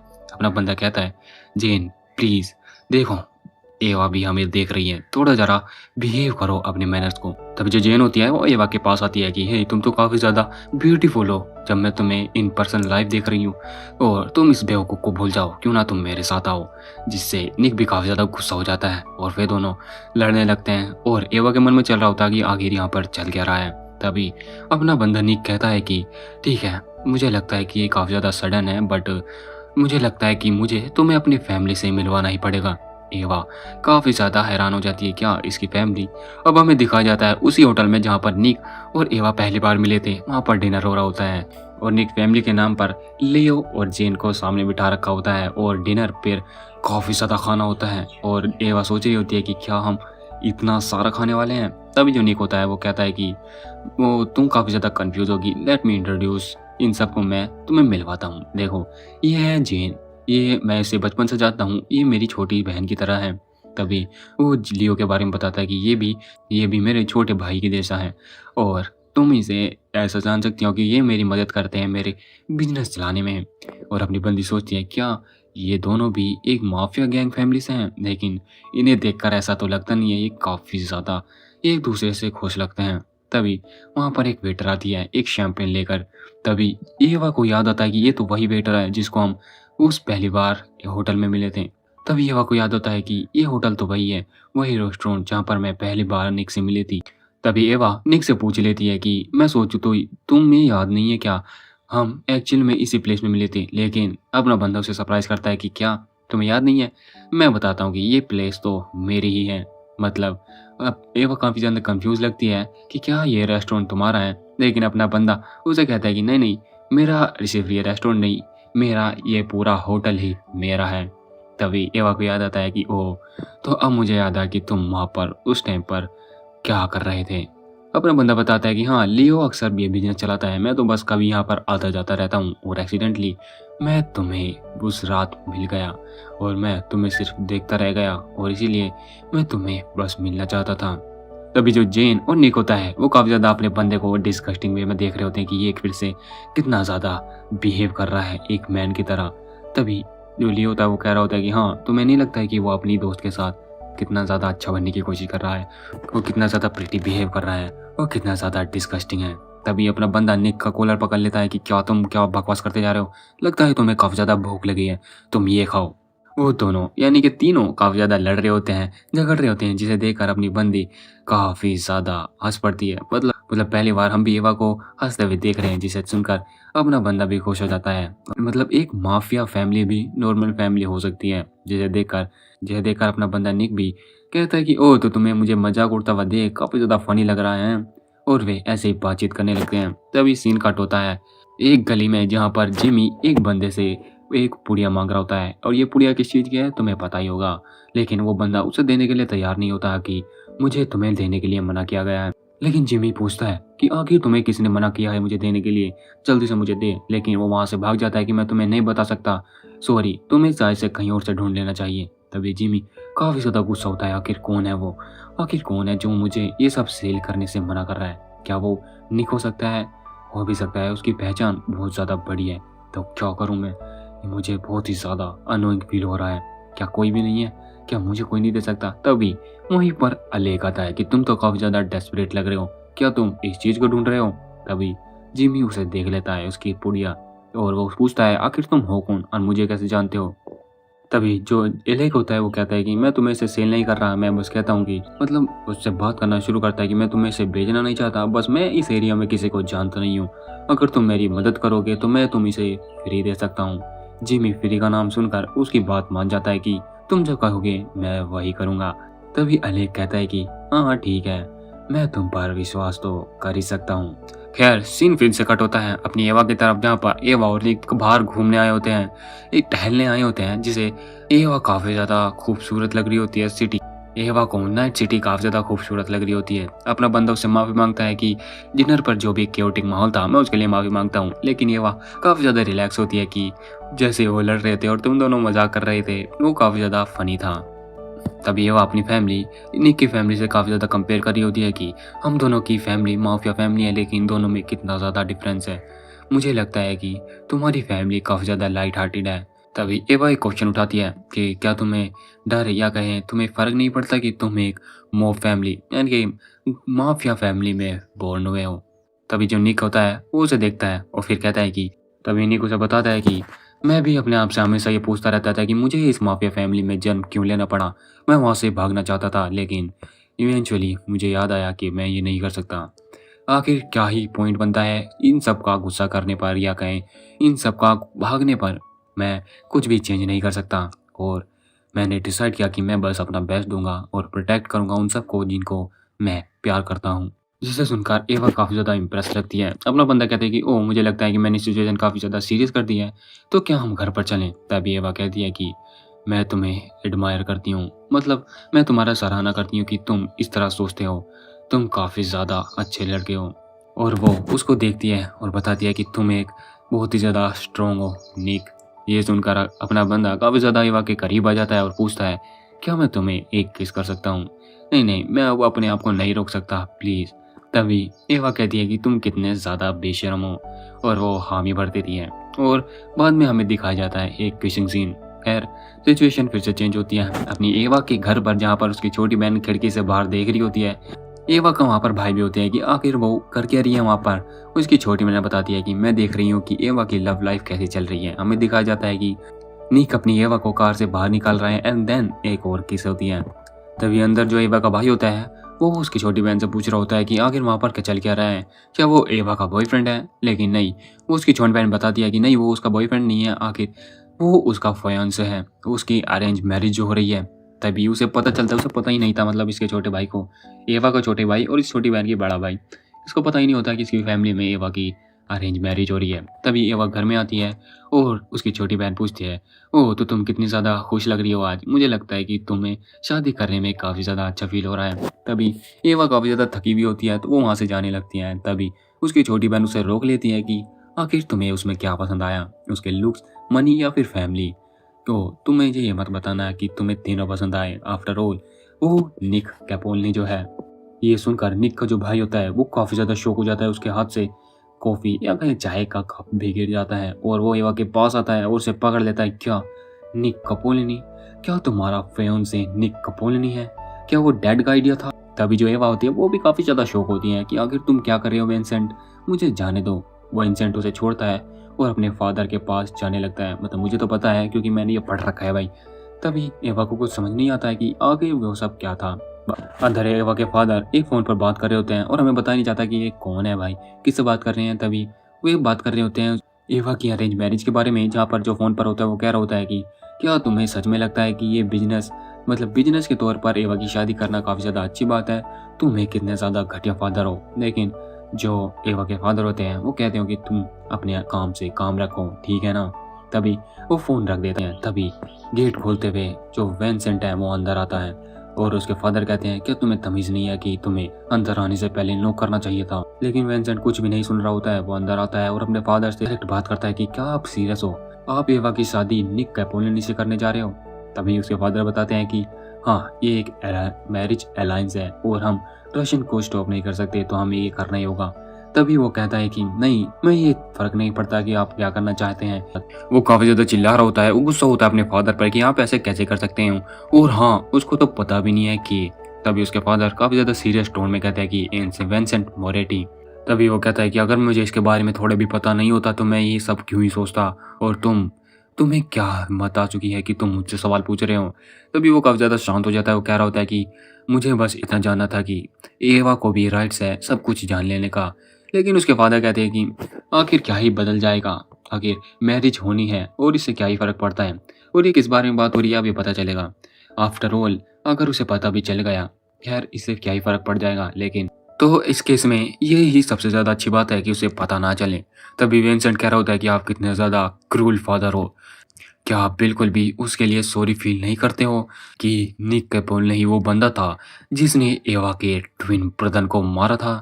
ओ, ये काफ़ी ज़्यादा राज की बात खुल चुकी है हमारे सामने भी, और जब एवा को पता चलेगा तो क्या सीन होने वाला है। खैर अगले एपिसोड को चाहिए तो जल्दी से कमेंट में नेक्स्ट एपिसोड लिख देना, मैं जल्दी से जल्द लाने की कोशिश करूँ। अब सीन कट होता है अलेक के अड्डे पर, जहाँ पर हमें दिखाया जाता है गुंडों की बारात। खैर अलेक के पास उसका एक चमचा आता है, वो कहता है कि सब कुछ प्लान के अकॉर्डिंग चल रहा है, वो सारा सामान आ चुका है और बॉस भी रशिया में वापस आ चुके हैं। तभी जो अलेक है वो कुछ जवाब नहीं दे रहा होता है, तो वो समझ जाता है, वो दूर हो जाता है। लेकिन तभी दरवाज़ा खोलते हुए एक बंदे की एंट्री होती है, और वो कौन होता है, वो होता है अपना बंदा निक। तभी अलेक उसका वेलकम करता है, ओ देखो तो कौन आया है, दी अंडरटेकर। आखिर क्या चीज़ है तो तुम्हें यहाँ तक खींच लाई। तभी निक अपने बंदे से एक थैला लेता है और उसके सामने पटक देता है कि मुझे लगता है कि तुमने मेरे पास कुछ भेजा था, लेकिन मैं उसे तुम्हें वो वापस करने आया हूँ। तभी उस थैले में से एक हाथ बाहर आ रहा होता है। तभी अलेक उसे कहता है कि ओ एक हैंड, मुझे लगता है कि तुम्हें कुछ गलती हो रही है। अपना बंदा निक सीरियस हो जाता है, वो कहता है कि अलेक तुमने फिर से मेरे साथ बदतमीजी करने की कोशिश की तो अगला हाथ इसमें तुम्हारा होगा। खैर जो अलेक होता है वो सिचुएशन को बहुत ही ज़्यादा मजाकिया वे में ले रहा होता है। वो कहता है कि ओ तुम कितनी ज़्यादा दूर तक जा रहे हो, मैं तो सिर्फ मजाक कर रहा था, तुम थोड़ा रिलैक्स क्यों नहीं हो जाते, वरना। तभी वो निक के गले पर अपना चाकू लगा देता है। खैर वो काफ़ी ज़्यादा पास होता है। वो कहता है कि अगली बार मैं तुम्हारे साथ बहुत ही ज़्यादा प्यार से खेलूंगा। तभी दोनों गैंग एक दूसरे पर गन तान लेती हैं। अपना निक कैजुअली उसका चाकू दूर करता है। वो कहता है कि क्या तुम वॉर डिक्लेयर करना चाहते हो। लेकिन जो अलेक होता है वो काफ़ी ज़्यादा रिलैक्स हो रहा होता है कि नहीं, तुम्हें क्या लगता है मैं वॉर डिक्लेयर करना चाहता हूँ, तुम इतनी जल्दी इतनी दूर तक मत जाओ, जबकि मैं तुम्हारी वीक स्पॉट पर, जहाँ तुम्हारी कमज़ोरी है, वहाँ पर वार सीधे कर सकता हूँ। एग्जाम्पल देखना चाहोगे, जैसे कि तुम्हारी फियोंसे, मतलब वो एवा की बात कर रहा होता है। तभी अपना निक काफ़ी ज़्यादा सीरियस हो जाता है और उसके पास आता है कि तुमने अगर उसे टच भी किया तो तुम कुत्ते की मौत मरोगे। तभी जो अलेक है वो हंसने लगता है कि क्या तुम इतना ज़्यादा इस सिचुएशन को हार्ड क्यों बना रहे हो, तुम तो एक कुत्ते की तरह उसके पीछे ऐसे दम हिला रहे हो जैसे उसका तुम नाम भी नहीं सुनना चाहते। तभी जो अलेक है वो कहता है कि मैं वो नहीं हूँ जिसके बारे में तुम्हें चिंता करनी चाहिए। एक्चुअली में तुम्हें जिसकी चिंता करनी चाहिए वो है एलेजेंड्रो मोरेटी, उसका खुद का बाप। मैंने सुना है कि वो बहुत ही ज़्यादा रूथलेस है अपनी फैमिली के साथ भी। मैंने तो यहाँ तक सुना कि उसने अपनी खुद की डॉटर को कई महीनों तक कमरे में बंद करके रखा था, और अब जबकि वो फ्री घूम रही है उसने उस आज़ादी के लिए भी भीख मांगी थी। तुम समझ पा रहे हो ना कि मैं किसके बारे में बात कर रहा हूँ, मैं बात कर रहा हूँ तुम्हारी फियोंसे के बारे में। ये सुन निक काफ़ी ज़्यादा शॉक हो जाता है। अलेक और भी ज़्यादा एडअप करता है कि तुम्हें क्या लगता है कि वो इतने समय से लो क्यों थी। मैंने तो ये सुना है कि वो नशे में पूरी तरह धुत हो चुकी थी और वो मरने वाली थी। तब निक उसे चुप करा देता है कि ये इस पर ध्यान देना तुम्हारा काम नहीं है, तुम बस मेरी वार्निंग को ध्यान रखो कि अगली बार ये एक वॉर होगी। और निक वहाँ से पीसफुली निकल जाता है, और पीछे से अलेक भी कह रहा होता है कि अलेक जाते में निक को कहता है कि अरे यार तुम तो मुझे अभी से पास नहीं आने दे रहे हो, इतना ज़्यादा दूर क्यों भाग रहे हो। तभी सीन कट होता है अपनी एवा के घर पर, जहाँ पर एवा कुछ बुक पढ़ रही होती है। तभी अपने बंदे निक का उसे फ़ोन आता है, वो उठाती है और निक सीधा सवाल पूछता है कि वो आखिर है कहाँ पर। वो जवाब देती है वो अपने गार्डन में है। तभी वो देखती है निक अब उसके आंखों के सामने है। निक कुछ नहीं सोचता और उससे गले लगा लेता है। एवा पूछती है आखिर हुआ क्या है, लेकिन निक कहता है कि निक उसे डायरेक्ट कहता है कि तुम्हें अब मैं अपने घर ले चलूँगा, और उसके हाथ भी काँप रहे होते हैं। वो कह रहा होता है कि मुझे पता है कि तुम्हारे साथ क्या बीत रहा है, मैं बस तुम्हें वो देना चाहता हूँ जो तुम चाहती हो। मेरे पास वो सब कुछ है जो तुम चाहती हो। एवा को भी पता चल जाता है कि अपना बंदा काफ़ी ज़्यादा काँप रहा है। वो पूछती है आखिर हुआ क्या है, तुम काफ़ी ज़्यादा एंग्शियस लग रहे हो। अपना बंदा कहता है एवा, एवा क्या तुम। तभी उनकी बातचीत रोकते हुए एवा के फादर आ जाते हैं कि निक कैपोलिनी आखिर तुम मेरी प्रॉपर्टी में कर क्या रहे हो। अपना बंदा निक अब काफ़ी ज़्यादा सीरियस है और वो उनके साथ कुछ बात करना चाहता है। अंदर अपना निक एवा के फादर से काफ़ी ज़्यादा सवाल पूछता है कि क्या ये सच है कि आपने एवा को इतने समय तक लॉक करके रखा था। उसके फादर कहते हैं कि हाँ, अगर मैंने किया भी होगा तो क्या।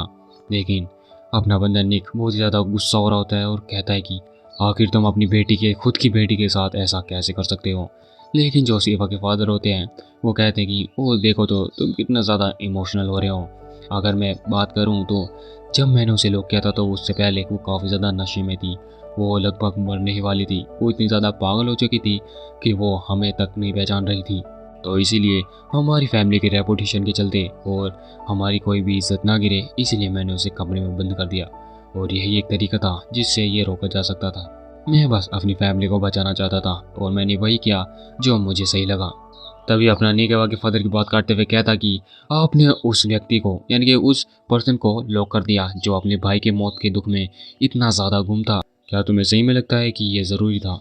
एक फादर के होते चलते तुम्हें उसे कंफर्ट करना चाहिए था। लेकिन तभी एवा के फादर करते हैं देखो, ये कोई कैपोलिनी फैमिली नहीं है जहाँ पर सब पर दया दिखाई जाए, और तुम मेरे घर में बिना इनवाइट के घुसे घुसाए और अब तुम अपना जुबान भी लड़ा रहे हो।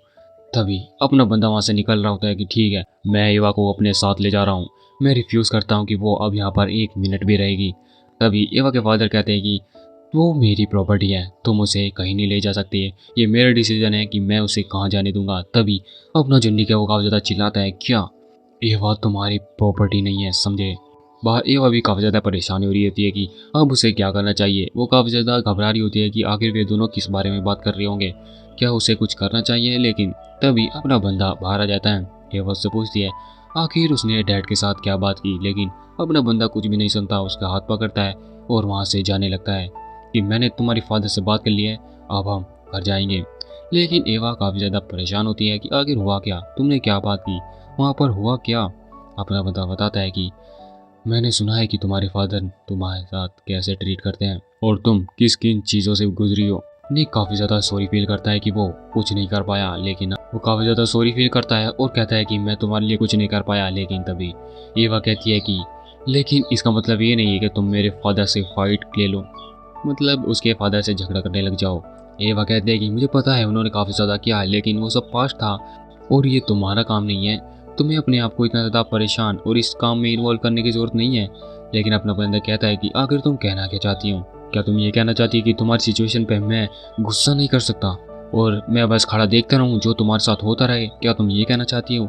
लेकिन एवा काफ़ी ज़्यादा परेशान हो जाती है क्योंकि वो ये सब कहना नहीं चाहती थी। एवा समझाने लगती है कि मैं नहीं चाहती कि जो भी हुआ उसके बीच मतलब उसके कारण तुम्हारे और मेरे फादर के बीच में कोई भी झगड़ा हो। लेकिन अपना बंदा उसकी एक भी सवाल नहीं सुनता और उसे उठा लेता है कि मैं तुम्हारी अब एक भी बात नहीं सुनूंगा, हम अभी घर जा रहे हैं। एवा काफ़ी ज़्यादा परेशानी हो रही होती है कि हम एकदम से घर नहीं जा सकते, आखिर तुम्हें हुआ क्या है। लेकिन अपना बंदा उसकी नहीं सुन रहा होता है कि कुछ भी हो जाए अब ये मैटर नहीं करता। इफ अगर तुम्हें कोई भी इतना ज़्यादा परेशान करेगा तो तुम यहाँ नहीं रह सकती, तुम्हें अब मेरे प्लेस पर रहना पड़ेगा। और हाँ, मैं ना नहीं सुनना चाहता।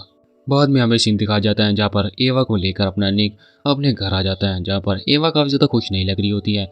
अपना निक दोबारा पूछता है क्या तुम्हें कुछ और चाहिए, क्या मैं किसी में तुम्हारे लिए मदद कर सकता हूँ। लेकिन एवा कुछ भी जवाब ना देते हुए मतलब मना कर देती है और वहाँ से कार से उतर कर जाने लगती है। अपना निक पीछे आता है कि आखिर तुम जा कहाँ रही हो। लेकिन एवा काफ़ी ज़्यादा गुस्सा है तो उसे कहती है कि ये तुम्हारा काम नहीं है। अब निक को भी पता है कि वो उसने कुछ ज़्यादा ही कर दिया है, वो सॉरी भी कहता है। लेकिन अब एवा कहती है कि अब इससे कोई भी फ़र्क नहीं पड़ता। तुमने कहा था ना कि तुम मेरा अच्छा चाहते हो, लेकिन तुम भी तो मेरे फादर की तरह मुझे कंट्रोल करने की कोशिश कर रहे हो। तुम में और मेरे फादर में कोई डिफरेंस नहीं है।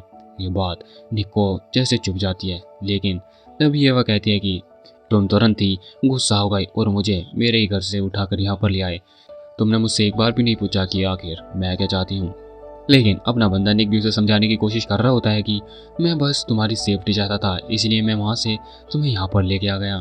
तभी तभी ये वहाँ उसकी बात काटती है और कहती है कि मुझे पता है, लेकिन मैं अभी भी गुस्सा हूँ। और हाँ, वो वहाँ से जाते हुए कहती है कि मैं अभी अपना दिमाग ठंडा करने जा रही हूँ, और हाँ, मेरी चिंता मत करना, मैं खुद से ही अपने घर जा सकती हूँ। निक बस उसे जाते हुए देखता है और उसे रियलाइज़ होता है कि उसने कितनी ज़्यादा बड़ी गलती कर दी है। खैर एवा पर आते हैं, जहाँ पर वो कुछ देर तो चलती है, लेकिन रुकती है और सोचती है कि आखिर ये सिचुएशन यहाँ तक कैसे पहुँच गई। मॉर्निंग में ही वो कितनी ज़्यादा एक्साइटेड थी कि आज वो पूरा दिन निक के साथ बिताएगी, लेकिन अब जबकि उसे याद है कि निक उसकी काफ़ी ज़्यादा चिंता करता है, लेकिन फिर भी उन हरकतों से अभी भी अपनी जो एवा है वो काफ़ी ज़्यादा नाराज़ है। लेकिन तभी उसे आवाज़ आती है, आखिर तुम इतनी जल्दी में कहाँ हो। जब वो पीछे मुड़ के देखती है तो वहाँ पर जिमी होता है। सीन कट होता है एक बार में, जहाँ पर दोनों एक बार में बैठे होते हैं। जिमी उससे काफ़ी ज़्यादा वियर्ड बात कर रहा होता है कि मैंने सुना है कि तुम्हारी एंगेजमेंट हो रही है, लेकिन तुम्हारे साथ मतलब तुम्हारी उसके साथ फाइट चल रही है, तुम इसीलिए लुक डाउन लग रही हो, मतलब और इसीलिए तुम काफ़ी ज़्यादा परेशान लग रही हो। और वो उसके काफ़ी ज़्यादा करीब आता है कि मैं तुम्हारी मदद कर सकता हूँ। तुम्हें पता है ना कि मेरे साथ एक नाइट बिताने के बाद तुम्हारा मन काफ़ी ज़्यादा हल्का हो सकता है, और मेरे पास कुछ ऐसी चीज़ें भी हैं तो तुम्हारे माइंड को और भी ज़्यादा बेहतर बना देंगी। लेकिन एवा कहती है कि मैं उस समय पर पागल हो चुकी थी। वो जिमी का हाथ अपने कंधे से दूर करती है। वो कहती है कि फिर भी मैं ये विश्वास तो करती हूँ कि मैं तुम जैसे ट्रैश के साथ तो बिल्कुल भी नहीं डेट करूँगी, और वो भी कुछ समय के लिए। क्योंकि जब उस समय पर अपनी एवा नशे करती थी तो उसे फ़र्क नहीं पड़ता था कि उसके साथ कौन है, और उसे बस रियलिटी से भागना था। लेकिन अब जिमी उस पर काफ़ी ज़्यादा गुस्सा हो जाता है, क्या तुमने मुझे ट्रैश कहा। लेकिन उसके पीछे तुरंत एक बंदा आ जाता है। वो कौन होता है? अलेक। एवा को भी याद आता है कि ये बंदा तो वही है जो मुझे पहले भी मिला था। जिमी घबरा जाता है कि आखिर वो यहाँ पर कर क्या रहा है। अलेक बोलता है, तुम्हें थोड़ा सा शांत होने की ज़रूरत है, तुम क्यों ना थोड़ा सा बाहर इंतज़ार करो। और उसको सीरियस टोन में कहता है कि मैं तुमसे ये पूछ नहीं रहा, तुम्हें बता रहा हूँ। जिमी काफ़ी ज़्यादा घबरा जाता है, वहाँ से निकल जाता है। ठीक है, अभी के लिए मैं यहाँ से निकल जाता हूँ। तभी जो एवा होती है वो कहती है कि मुझे नहीं लगता कि तुम्हें उस जैसा ट्रैशी फ्रेंड यानी कूड़े जैसे कचरे को अपने साथ रखना चाहिए। लेकिन एलेक कहता है कि एक्चुअली मुझे इस जैसे बंदे पसंद है, मुझे ये काफ़ी ज़्यादा एंटरटेन करते हैं। और एवा पूछती है, तो फिर तुम इसीलिए मेरा पास पीछा कर रहे हो। तभी एलेक कहता है कि मुझे नहीं लगता इतना ज़्यादा नशे के साथ एडिक्टेड होने के बाद भी तुम्हें कोई भी ट्रैश बुलाएगा। एवा कहती है कि ओह, तो तुमने मेरे बारे में सब कुछ जानकारी निकाल ली है। एलेक कहता है कि हाँ, ओब्वियसली जब मरोटी फैमिली की सबसे छोटी बेटी बिगड़ जाए तो तुम्हें ये जानकारी पता तो होनी चाहिए। तभी अपनी जो एवा होती है वो काफ़ी ज़्यादा परेशान लगती है, लेकिन वो कहती है कि तभी एवा उसे सही ठहरा रही होती है कि हाँ, तुम सही कह रहे हो। अलेक कहता है कि ओह, तो तुम्हारा पास्ट इतना ज़्यादा तुम्हें परेशान करता है। तभी एवा कहती है कि हाँ, मैं अब थक चुकी हूँ, बहुत ही ज़्यादा थक चुकी हूँ। एक होपलेस की तरह फील करते करते मैं काफ़ी ज़्यादा परेशान हो जाती हूँ कि जब भी मैं कुछ करना चाहती हूँ मेरा पास्ट मेरे सामने आ जाता है। तभी अले कहीं तो खो जाता है अपने पास्ट में, जहाँ पर उसे बताया जा रहा होता है कि तुम्हें एक बीस्ट की तरह बनना चाहिए, अगर तुम्हें काबू में रखना है तो तुम्हें पीटना पड़ेगा। तभी अलेक बताता है कि तुम्हें पता है ना कि अक्सर जैसा लोग दिखते हैं उससे भी ज़्यादा बेकार होते हैं। तुम्हें पता है ना कि सबसे निचले यानी कि बॉटम लाइन पर काफ़ी ज़्यादा माफिया आते हैं, और उन्हें फ़र्क नहीं पड़ता किसी भी मोरल मरेसी यानी कि दया भाव से फ़र्क नहीं पड़ता। अगर उनके फ़ायदा आए तो वो अपने दोस्त को भी मारने के लिए तैयार हो जाते हैं, और वो अपने दोस्त को अपनी फैमिली को धोखा देने से पीछे नहीं हटते, चाहे वो उसका फादर क्यों ना हो, सिबलिंग क्यों ना हो, और फियांसे ही क्यों ना हो। सभी के हाथों में खून लगा होता है। और अलेक एवा की काफ़ी ज़्यादा करीब आ जाता है कि तुम्हें सही में लगता है कि वो तुम्हारे साथ न्याय करेंगे जो एक ड्रग एडिक्टेड हो। एवा पीछे हट जाती है। वो कहती है कि ओह, तो तुम मुझे कंफर्ट करने की कोशिश कर रहे हो। एलेक कहता है कि हाँ, ऐसा लग तो रहा है, लेकिन मैं तो सिर्फ तुम्हें सच बता रहा था। एवा कहती है कि तुम तो रशियन लगते हो, क्या तुम सच में रशिया से यहाँ पर अमेरिका में मेरी सिर्फ शादी तोड़ने के लिए आए हो। तब एलेक कहता है कि अगर मैं हाँ कहूँ तो क्या तुम अपनी शादी तोड़ दोगी। एवा कहती है, मुझे फ़र्क नहीं पड़ता, मैं इस मैटर में कोई भी जवाब नहीं दे सकती, तुम्हें मेरे फादर से बात करना चाहिए। तभी अलेक कहता है कि ठीक है। एवा वहाँ से उठकर जाने लगती है। अलेक कहता है कि तुम्हें सही में लगता है कि जो बंदा अपने दिमाग से पागल हो वह पूरी ज़िंदगी अच्छे से बिता पाएगा। लेकिन एवा वहाँ से जाते हुए कह रही होती है कि मैं क्या ही कर सकती हूँ, मैं हमेशा के लिए सड़क पर तो नहीं रह सकती। और वो वहाँ से जाते हुए कहती है कि मुझे लगता है कि मैं तुम्हें कभी नहीं मिलूंगी। लेकिन तभी अलेक जो होता है उसके गाल पकड़ता है और उसे एक किस करता है। अलेक उसे काफ़ी ज़्यादा मैनिपुलेशन करते हुए कह रहा होता है कि अगर तुम्हें कुछ भी फील हो, अगर तुम अपनी सिचुएशन से भागना चाहती हो, तो तुम मुझे फ़ोन कर सकती हो। मुझे फ़र्क नहीं पड़ता कि तुम्हारा पास्ट क्या था। एवा भी काफ़ी ज़्यादा शॉक हो जाती है कि उसने आखिरकार उसे किस कैसे किया। अलेक कहता है कि आखिरकार मैं माफिया फैमिली से जा। एवा भी काफ़ी ज़्यादा परेशान हो जाती है कि मैं इसे समझ नहीं सकती, और वो वहाँ से निकल जाती है। पीछे अलेक उसे याद कर रहा होता है कि एवा कितनी ज़्यादा अच्छी है। मैं उसे पता नहीं खोना नहीं चाहता, मैं उसे अब हासिल करना चाहता हूँ। एवा इन सिचुएशन के बाद निक के घर आ जाती है। वो अपने बंदे को ढूंढ रही होती है कि उसने यही जगह तो बताई थी। तभी उसे निक दिख जाता है। एवा को पता है कि अपना निक काफ़ी ज़्यादा अच्छे मूड में नहीं होगा, क्योंकि उन्होंने इस तरह लड़ाई की थी कि वे एक दूसरे के साथ कभी भी बात नहीं करेंगे। लेकिन अपनी एवा उसे बुलाती है। तभी अपना बंदा कहता है कि तुम काफ़ी ज़्यादा थक चुकी होगी, तो तुम्हें सो जाना चाहिए, हम कल बात करेंगे।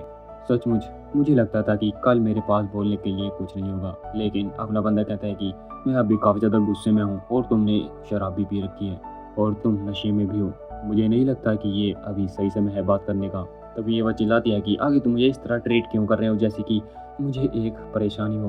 मैं नशे में नहीं हूँ। अपना निक कहता है क्या सच में? और उसना फ़ोन उठाकर उसे दिखाता है। उसमें फ़ोटो होती है जहाँ पर अलेक ने उसे किस किया होता है।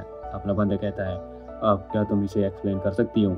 एवा उसे कुछ भी नहीं कह पा रही। एवा कहती है कि वो कुछ भी नहीं था, मैं बस नशे में थी, और जो जिमी है वो मेरा पीछा नहीं छोड़ रहा था, तो इसने बस मुझे उसे पीछे छुड़ाने में मदद की, और हमारे बीच में बस थोड़ी बहुत बात हुई, बस इतना, कुछ भी नहीं था।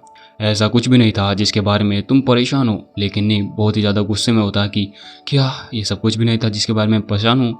एवा क्या तुम्हें पता भी है तुम मर भी सकती थी? तुम्हें पता है कि अलेक कौन है? लेकिन वो उसे समझा नहीं पा रहा होता है। वो कहता है कि यह अभी सही समय नहीं है बात करने का, हम कल बात करेंगे। लेकिन एवा कह रही होती है कि अगर कुछ है तुम्हारे दिमाग में तो तुम बोल दो ना, तुम कह क्यों नहीं रहे हो? लेकिन माइकल अभी भी काफ़ी ज़्यादा परेशान और गुस्से में होता है। वो कहता है कि नहीं, मैं अभी तुमसे कुछ भी बात नहीं करना चाहता, मैं बहुत ज़्यादा गुस्से में हूँ, तो जस्ट जाओ और अभी के लिए सो जाओ। एवा भी काफ़ी ज़्यादा गुस्से में होती है, और वो दरवाज़ा बंद कर बाहर सोचती है। नहीं, उसे काफ़ी ज़्यादा रोना आ रहा होता है, लेकिन वो अपने रोने को अंदर ही दबा लेती है। अब कल सुबह भर जहाँ पर अपना निक उसके कमरे के बाहर कॉफ़ी लेकर आया होता है कि मुझे पता है कि तुम बहुत ज़्यादा गुस्सा हो, मुझे तुम पर गुस्सा नहीं करना चाहिए था, मैं सॉरी बोलता हूँ, तो क्या तुम दरवाज़ा खोलोगी? वो सोच रहा होता है कि क्या वो अभी भी मुझ पर इतना ज़्यादा गुस्सा है? लगता है मुझे कल रात की बात कल रात ही कर लेनी चाहिए थी। अब वो काफ़ी ज़्यादा अपने आप पर गुस्सा है। तभी वो दरवाज़ा नहीं खोल रही होती है, तो वो अंदर आ जाता है कि मैं अंदर आ रहा हूँ। तभी वो देखता है कि एवा काफ़ी ज़्यादा बीमार लग रही है।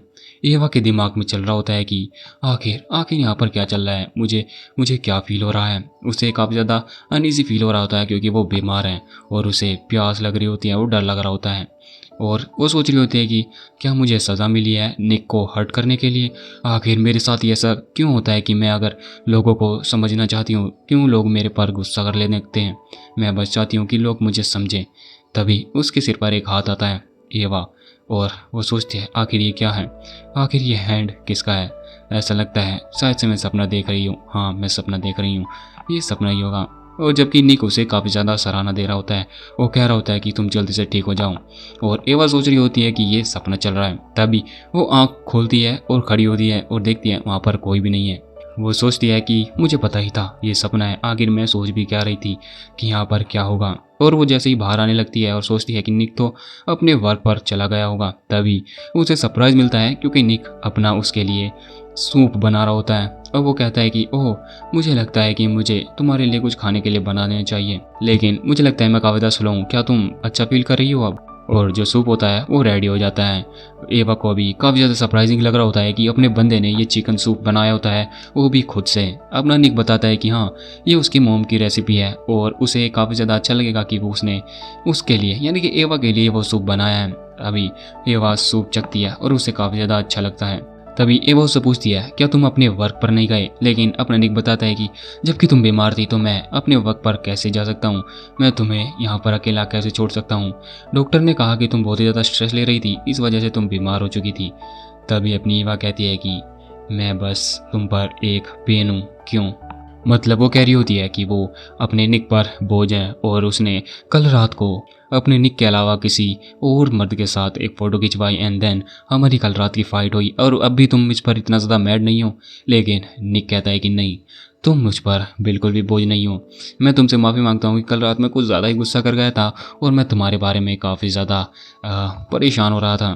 तभी अपना बंदा उसे काफ़ी ज़्यादा बता रहा होता है कि मुझे लगा कि तुम अलेक के साथ हो तो मुझे काफ़ी ज़्यादा घबराहट फील हुई, मुझे लगा।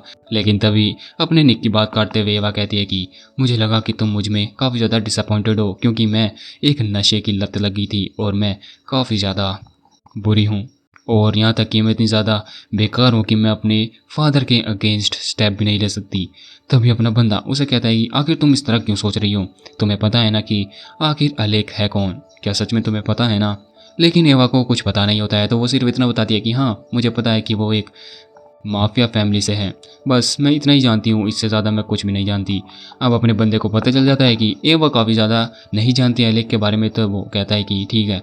अपने निक को लगता है कि जब उनकी पहली मीटिंग हुई थी उस डिनर के टाइम पर उसने मतलब एवा के डैड ने उसे सब कुछ बता दिया होगा, लेकिन अब अपने बंदे को समझ आ चुका है कि उसने कुछ भी नहीं बताया। दैन अपना बंदा कहता है ठीक है अपना फूड फिनिश करो और मैं तुम्हें सब कुछ एक्सप्लेन करूँगा कि एक्चुअली में अलेक है कौन और वो तुम्हें नुकसान क्यों पहुंचाना चाहता है। अब अपना बंदा अपनी एवा के साथ एक सोफा पर होता है, वो कह रहा होता है कि इससे पहले कि मैं तुम्हें एक्सप्लेन करूं, वो बताता है कि क्या तुम्हें पता है कि तुम्हारे फादर मुझसे शादी क्यों कराना चाहते हैं। एवा को कुछ पता नहीं होता तो वो मना कर देती है। तब अपना बंदा बताता है ठीक है तो अभी स्टार्ट करते हैं। तभी वो वही बताता है जैसे कि हमें पता है कि निक बताता है कि इस अमेरिका पर दो ग्रुप यानी कि दो माफिया फैमिली राज करती हैं। एक है कापोलिनी फैमिली जो अपनी निक की है, एक है मोरिटी फैमिली जो एवा की है, एंड जो थर्ड फैमिली है वो रशिया में रहती है। वो काफ़ी ज़्यादा क्रूल है, वो अलास्का है यानी कि अलेक की एसनिको फैमिली है। एक रशियन माफिया फैमिली, वे काफ़ी ज़्यादा क्रूल है, रूथलेस हैं।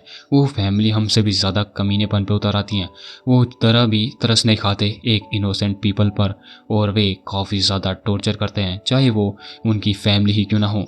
वो कुछ भी कर सकते हैं अपनी फैमिली के लिए, मतलब माफिया फैमिली के लिए, और इसीलिए सबसे अच्छा तरीका था उनसे दूर रहने का या पर उन पर कब्जा करने का कि हम दोनों के बीच यानी कि हमारी फैमिली के बीच शादी हो जाए, जिससे हम दोनों की शादी के होने के बाद हम दोनों एक बन जाएंगे एंड देन अलेस्का की फैमिली काफ़ी ज़्यादा वीक हो जाएगी, इसलिए ये अलायंस रखा गया था।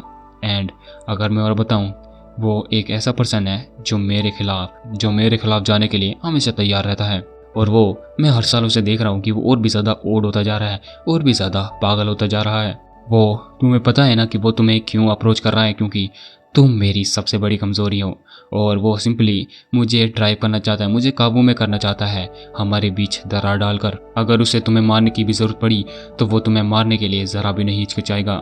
सो इसीलिए मैं गुस्सा था कल रात के लिए। मैं सोच रहा था कि तुम अलेक के साथ हो तो तुम मुझसे दूर जा रही हो और तुम मेरी एनिमी की फैमिली में चली जाओगी, और मुझे बिल्कुल भी नहीं समझ आया कि तुम्हारे फादर ने तुम्हें इसके बारे में क्यों नहीं बताया। ये सब सुनकर एवा काफ़ी ज़्यादा शौक हो जाती है कि मुझे तो कुछ भी नहीं पता था, मैं कम्प्लीटली क्लूलेस थी। और जो उसके शब्द थे कि क्या तुम्हें सही में लगता है कि तुम किसी माफिया से एक जजमेंट की उम्मीद रख सकती हो, वो सब झूठ था। अब निक एवा से काफ़ी ज़्यादा माफ़ी मांगता है कि वो इस सिचुएशन में घसीट लाया अपनी एवा को, और वो बस चाहता है कि एवा की सेफ्टी सबसे ज़्यादा इम्पोर्टेंट है। तभी जो एवा है वो कहती है कि तो तुमने ऐसा क्यों किया, अगर तुम्हारे और मेरे फादर के बीच में जो भी अलायंस होने वाला है अगर उसमें कोई भी दिक्कत आ गई तो तुम्हारे लिए क्या ये नुकसानदायक नहीं होगा। लेकिन अपना जो निक है वो कहता है कि इससे फ़र्क नहीं पड़ता, जिससे फ़र्क पड़ता है सबसे इम्पोर्टेंट चीज़ है कि मैं उस पर्सन को सेफ रखूं जिससे मैं सबसे ज़्यादा प्यार करता हूं। एवा सोचती है क्या यू लव्स मी, क्या तुम मुझसे प्यार करते हो। वेट आखिर आखिर आखिर ये कैसे हो सकता है, हम तो सिर्फ थोड़ा बहुत ही एक दूसरे के बारे में जानते हैं। आखिर मैं वो नहीं हूँ जिसे तुम डिज़र्व करते हो। मैं काफ़ी ज़्यादा पागल हूँ, डरपोक हूँ और बहुत ज़्यादा अनप्रिडिक्टेबल हूँ। आखिर तुम मुझ जैसे पर्सन को क्यों ही चाहोगे। तभी अपना बंदा ये सब बातें सुनकर काफ़ी ज़्यादा हंसने लगता है और अपनी एवा कहती है मैं इस बारे में इस बार सीरियस थी। लेकिन अपना बंदा कहता है कि मैं बस सोच रहा था कि आखिर तुम किस बारे में बात कर रही थी जब हम पहली बार मिले थे। तुमने कहा था कि तुम्हारी रिलेशनशिप ज़्यादा देर तक नहीं चलती क्योंकि तुम अपना बोझ किसी दूसरे पर डालना पसंद नहीं करती। लेकिन क्या तुम्हें एक सीक्रेट पता है कि मैं रात में मुश्किल से ही सो पाता हूँ। मैं काफ़ी ज़्यादा प्रिटेंड करता हूँ कि मैं बहुत ही ज़्यादा शांत हूँ जब तुम मेरे साथ होती हो, लेकिन मैं हमेशा लगातार बस इन चीज़ों, इन ख्यालों में फंसा हुआ हूँ कि मुझे अपनी फैमिली के लिए करना होगा। मैं हमेशा लोगों को मारता रहता हूँ और रिजल्ट में मुझे एक चीज़ मिलती है, वो है मेरा दिमाग हमेशा नुकसान में रहता है, सोचता रहता है और उसे कभी भी शांत नहीं किया जा सकता है। मैं सोचने लगा कि मेरी लाइफ आखिर ये कैसी है, ये कैसी डरावनी लाइफ हो चुकी है मेरी, और मैं रातों में सो भी नहीं पाता था। वो उसे गले लगा लेता है और कहता है कि ये मेरी गलती है कि अलेक तुम्हारे पीछे पड़ चुका है, लेकिन सच में ये बात ये है कि मैं तुम्हारी बहुत ही ज़्यादा केयर करता हूँ और मैं इस मैरिज को एक लॉन्ग टाइम तक ले जाना चाहता हूँ। एटलीस्ट जब तुम मेरे साथ रहोगी तुम काफ़ी ज़्यादा सेफ रहोगी, लेकिन फिर भी मैं तुम्हें मेरे पास से जाने देना नहीं चाहता, क्योंकि जब भी मैं तुम्हारे साथ होता हूँ मैं फाइनली एक नॉर्मल बंदे की तरह फील कर पाता हूँ। तो तुम्हें पता है ना कि और अपना बंदा कहता है कि जो सबसे ज़्यादा अनडिज़ायरेबल लव वाला बंदा है वो हूँ मैं तुम्हें डिज़र्व नहीं करता। लेकिन अपनी बंदी सोचती है कि ये सच नहीं है, तुम ही वो लड़के हो जिसने मुझे एक नई दुनिया दिखाई, जिसने मुझे आने वाले कल के बारे में सोचना सिखाया, और तुम ही वो हो जिसको मैं हमेशा एक खुश की तरह और फर्स्ट पर्सन लव की तरह देख सकती हूँ। तुमने ही मेरे डैड से मुझे आज़ाद किया, एक मोरोटी घटिया फैमिली से, और तुम वो हो जो मुझे डिज़र्व नहीं करते। एंड तभी अपने बंदे की ये बातें याद आती हैं कि वो किसने कैसे वे शब्द दोहराए थे। अब अपनी एवा भी वही शब्द दोहराते हैं कि हम दोनों किस करेंगे, हर सुबह उठते वक्त हम वॉक पर जाएंगे, अम्यूज़मेंट पार्क पर घूमेंगे, और हम दोनों जो चाहते हैं वही करेंगे, बट हम दोनों वही सब करेंगे जो हम चाहते हैं। चलो हम प्रॉमिस करते हैं कि हम इतना तो एक दूसरे के लिए कर ही सकते हैं। अपना बंदा काफ़ी ज़्यादा इमोशनल लगता है और देन एक ब्यूटीफुल किस सीन आता है। लेकिन एवा अभी भी डरती है कि उसका दिल न टूट जाए, लेकिन जब वो अपने बंदे के साथ होती है वो काफ़ी ज़्यादा बेटर फील करती है। तभी सीन कट होता है अपनी एवा के डैड के बारे में, जहाँ पर अपनी एवा उसके डैड से बात कर रही होती है। उसके डैड कह रहे होते हैं कि आखिर तुम कहाँ हो। वो कह रही होती है कि मैं अभी कुछ और समय तक निक के पास रहूँगी। वो बता रही हो कि जब हमारी एंगेजमेंट हो तो हमें डेट बता देना, हम पहुँच जाएंगे। उसके डैड कह रहे होते हैं कि एवा तुम्हें अभी घर आना चाहिए, तुम्हारे पास सिर्फ 1 मिनट है और मैं डिसाइड करूँगा कि तुम कहाँ रहोगी क्या नहीं। एवा बहुत ही ज़्यादा घबरा रही होती है और वो कुछ कह नहीं पाती। तभी अपना जो निक है वो फ़ोन छीन लेता। वो कहता है कि सॉरी, लेकिन एवा वहीं रहेगी जहाँ वो रहना चाहती है, बाय। और वो सीधे फ़ोन कट काट देता है। एवा के फादर काफ़ी ज़्यादा गुस्से में होते हैं और वो फ़ोन फेंक देते हैं कि ये कितना ज़्यादा मुझे पागल कर देंगे। मैं सोच रहा था कि मैं इस कपोली फैमिली से अलायंस बनाकर अमेरिका पर और रशिया पर दोनों पर कब्जा कर लूँगा, उन पर अपना हाथ जमा लूँगा, लेकिन इन दोनों ने मेरे पास कोई चॉइस नहीं छोड़ी। तभी उसका फ़ोन बजता है और वो फ़ोन उठाता है। तभी एवा के फादर कहते हैं कि ये मैं हूँ, क्या तुम्हारे पास अभी वो डील है? क्या तुम अभी भी मेरे लिए उस कपोली फैमिली का आधा हिस्सा दे सकते हो? अगर तुम ये करते हो तो मैं तुम्हारी किसी भी चीज़ में मदद कर सकता हूँ। और सामने कौन होता है? वही बंदा, अलेक। वो कहता है कि हाँ हाँ बिल्कुल, अभी भी वो ऑफ़र स्टैंड करता है, यानी कि अभी भी वो ऑफ़र है ना।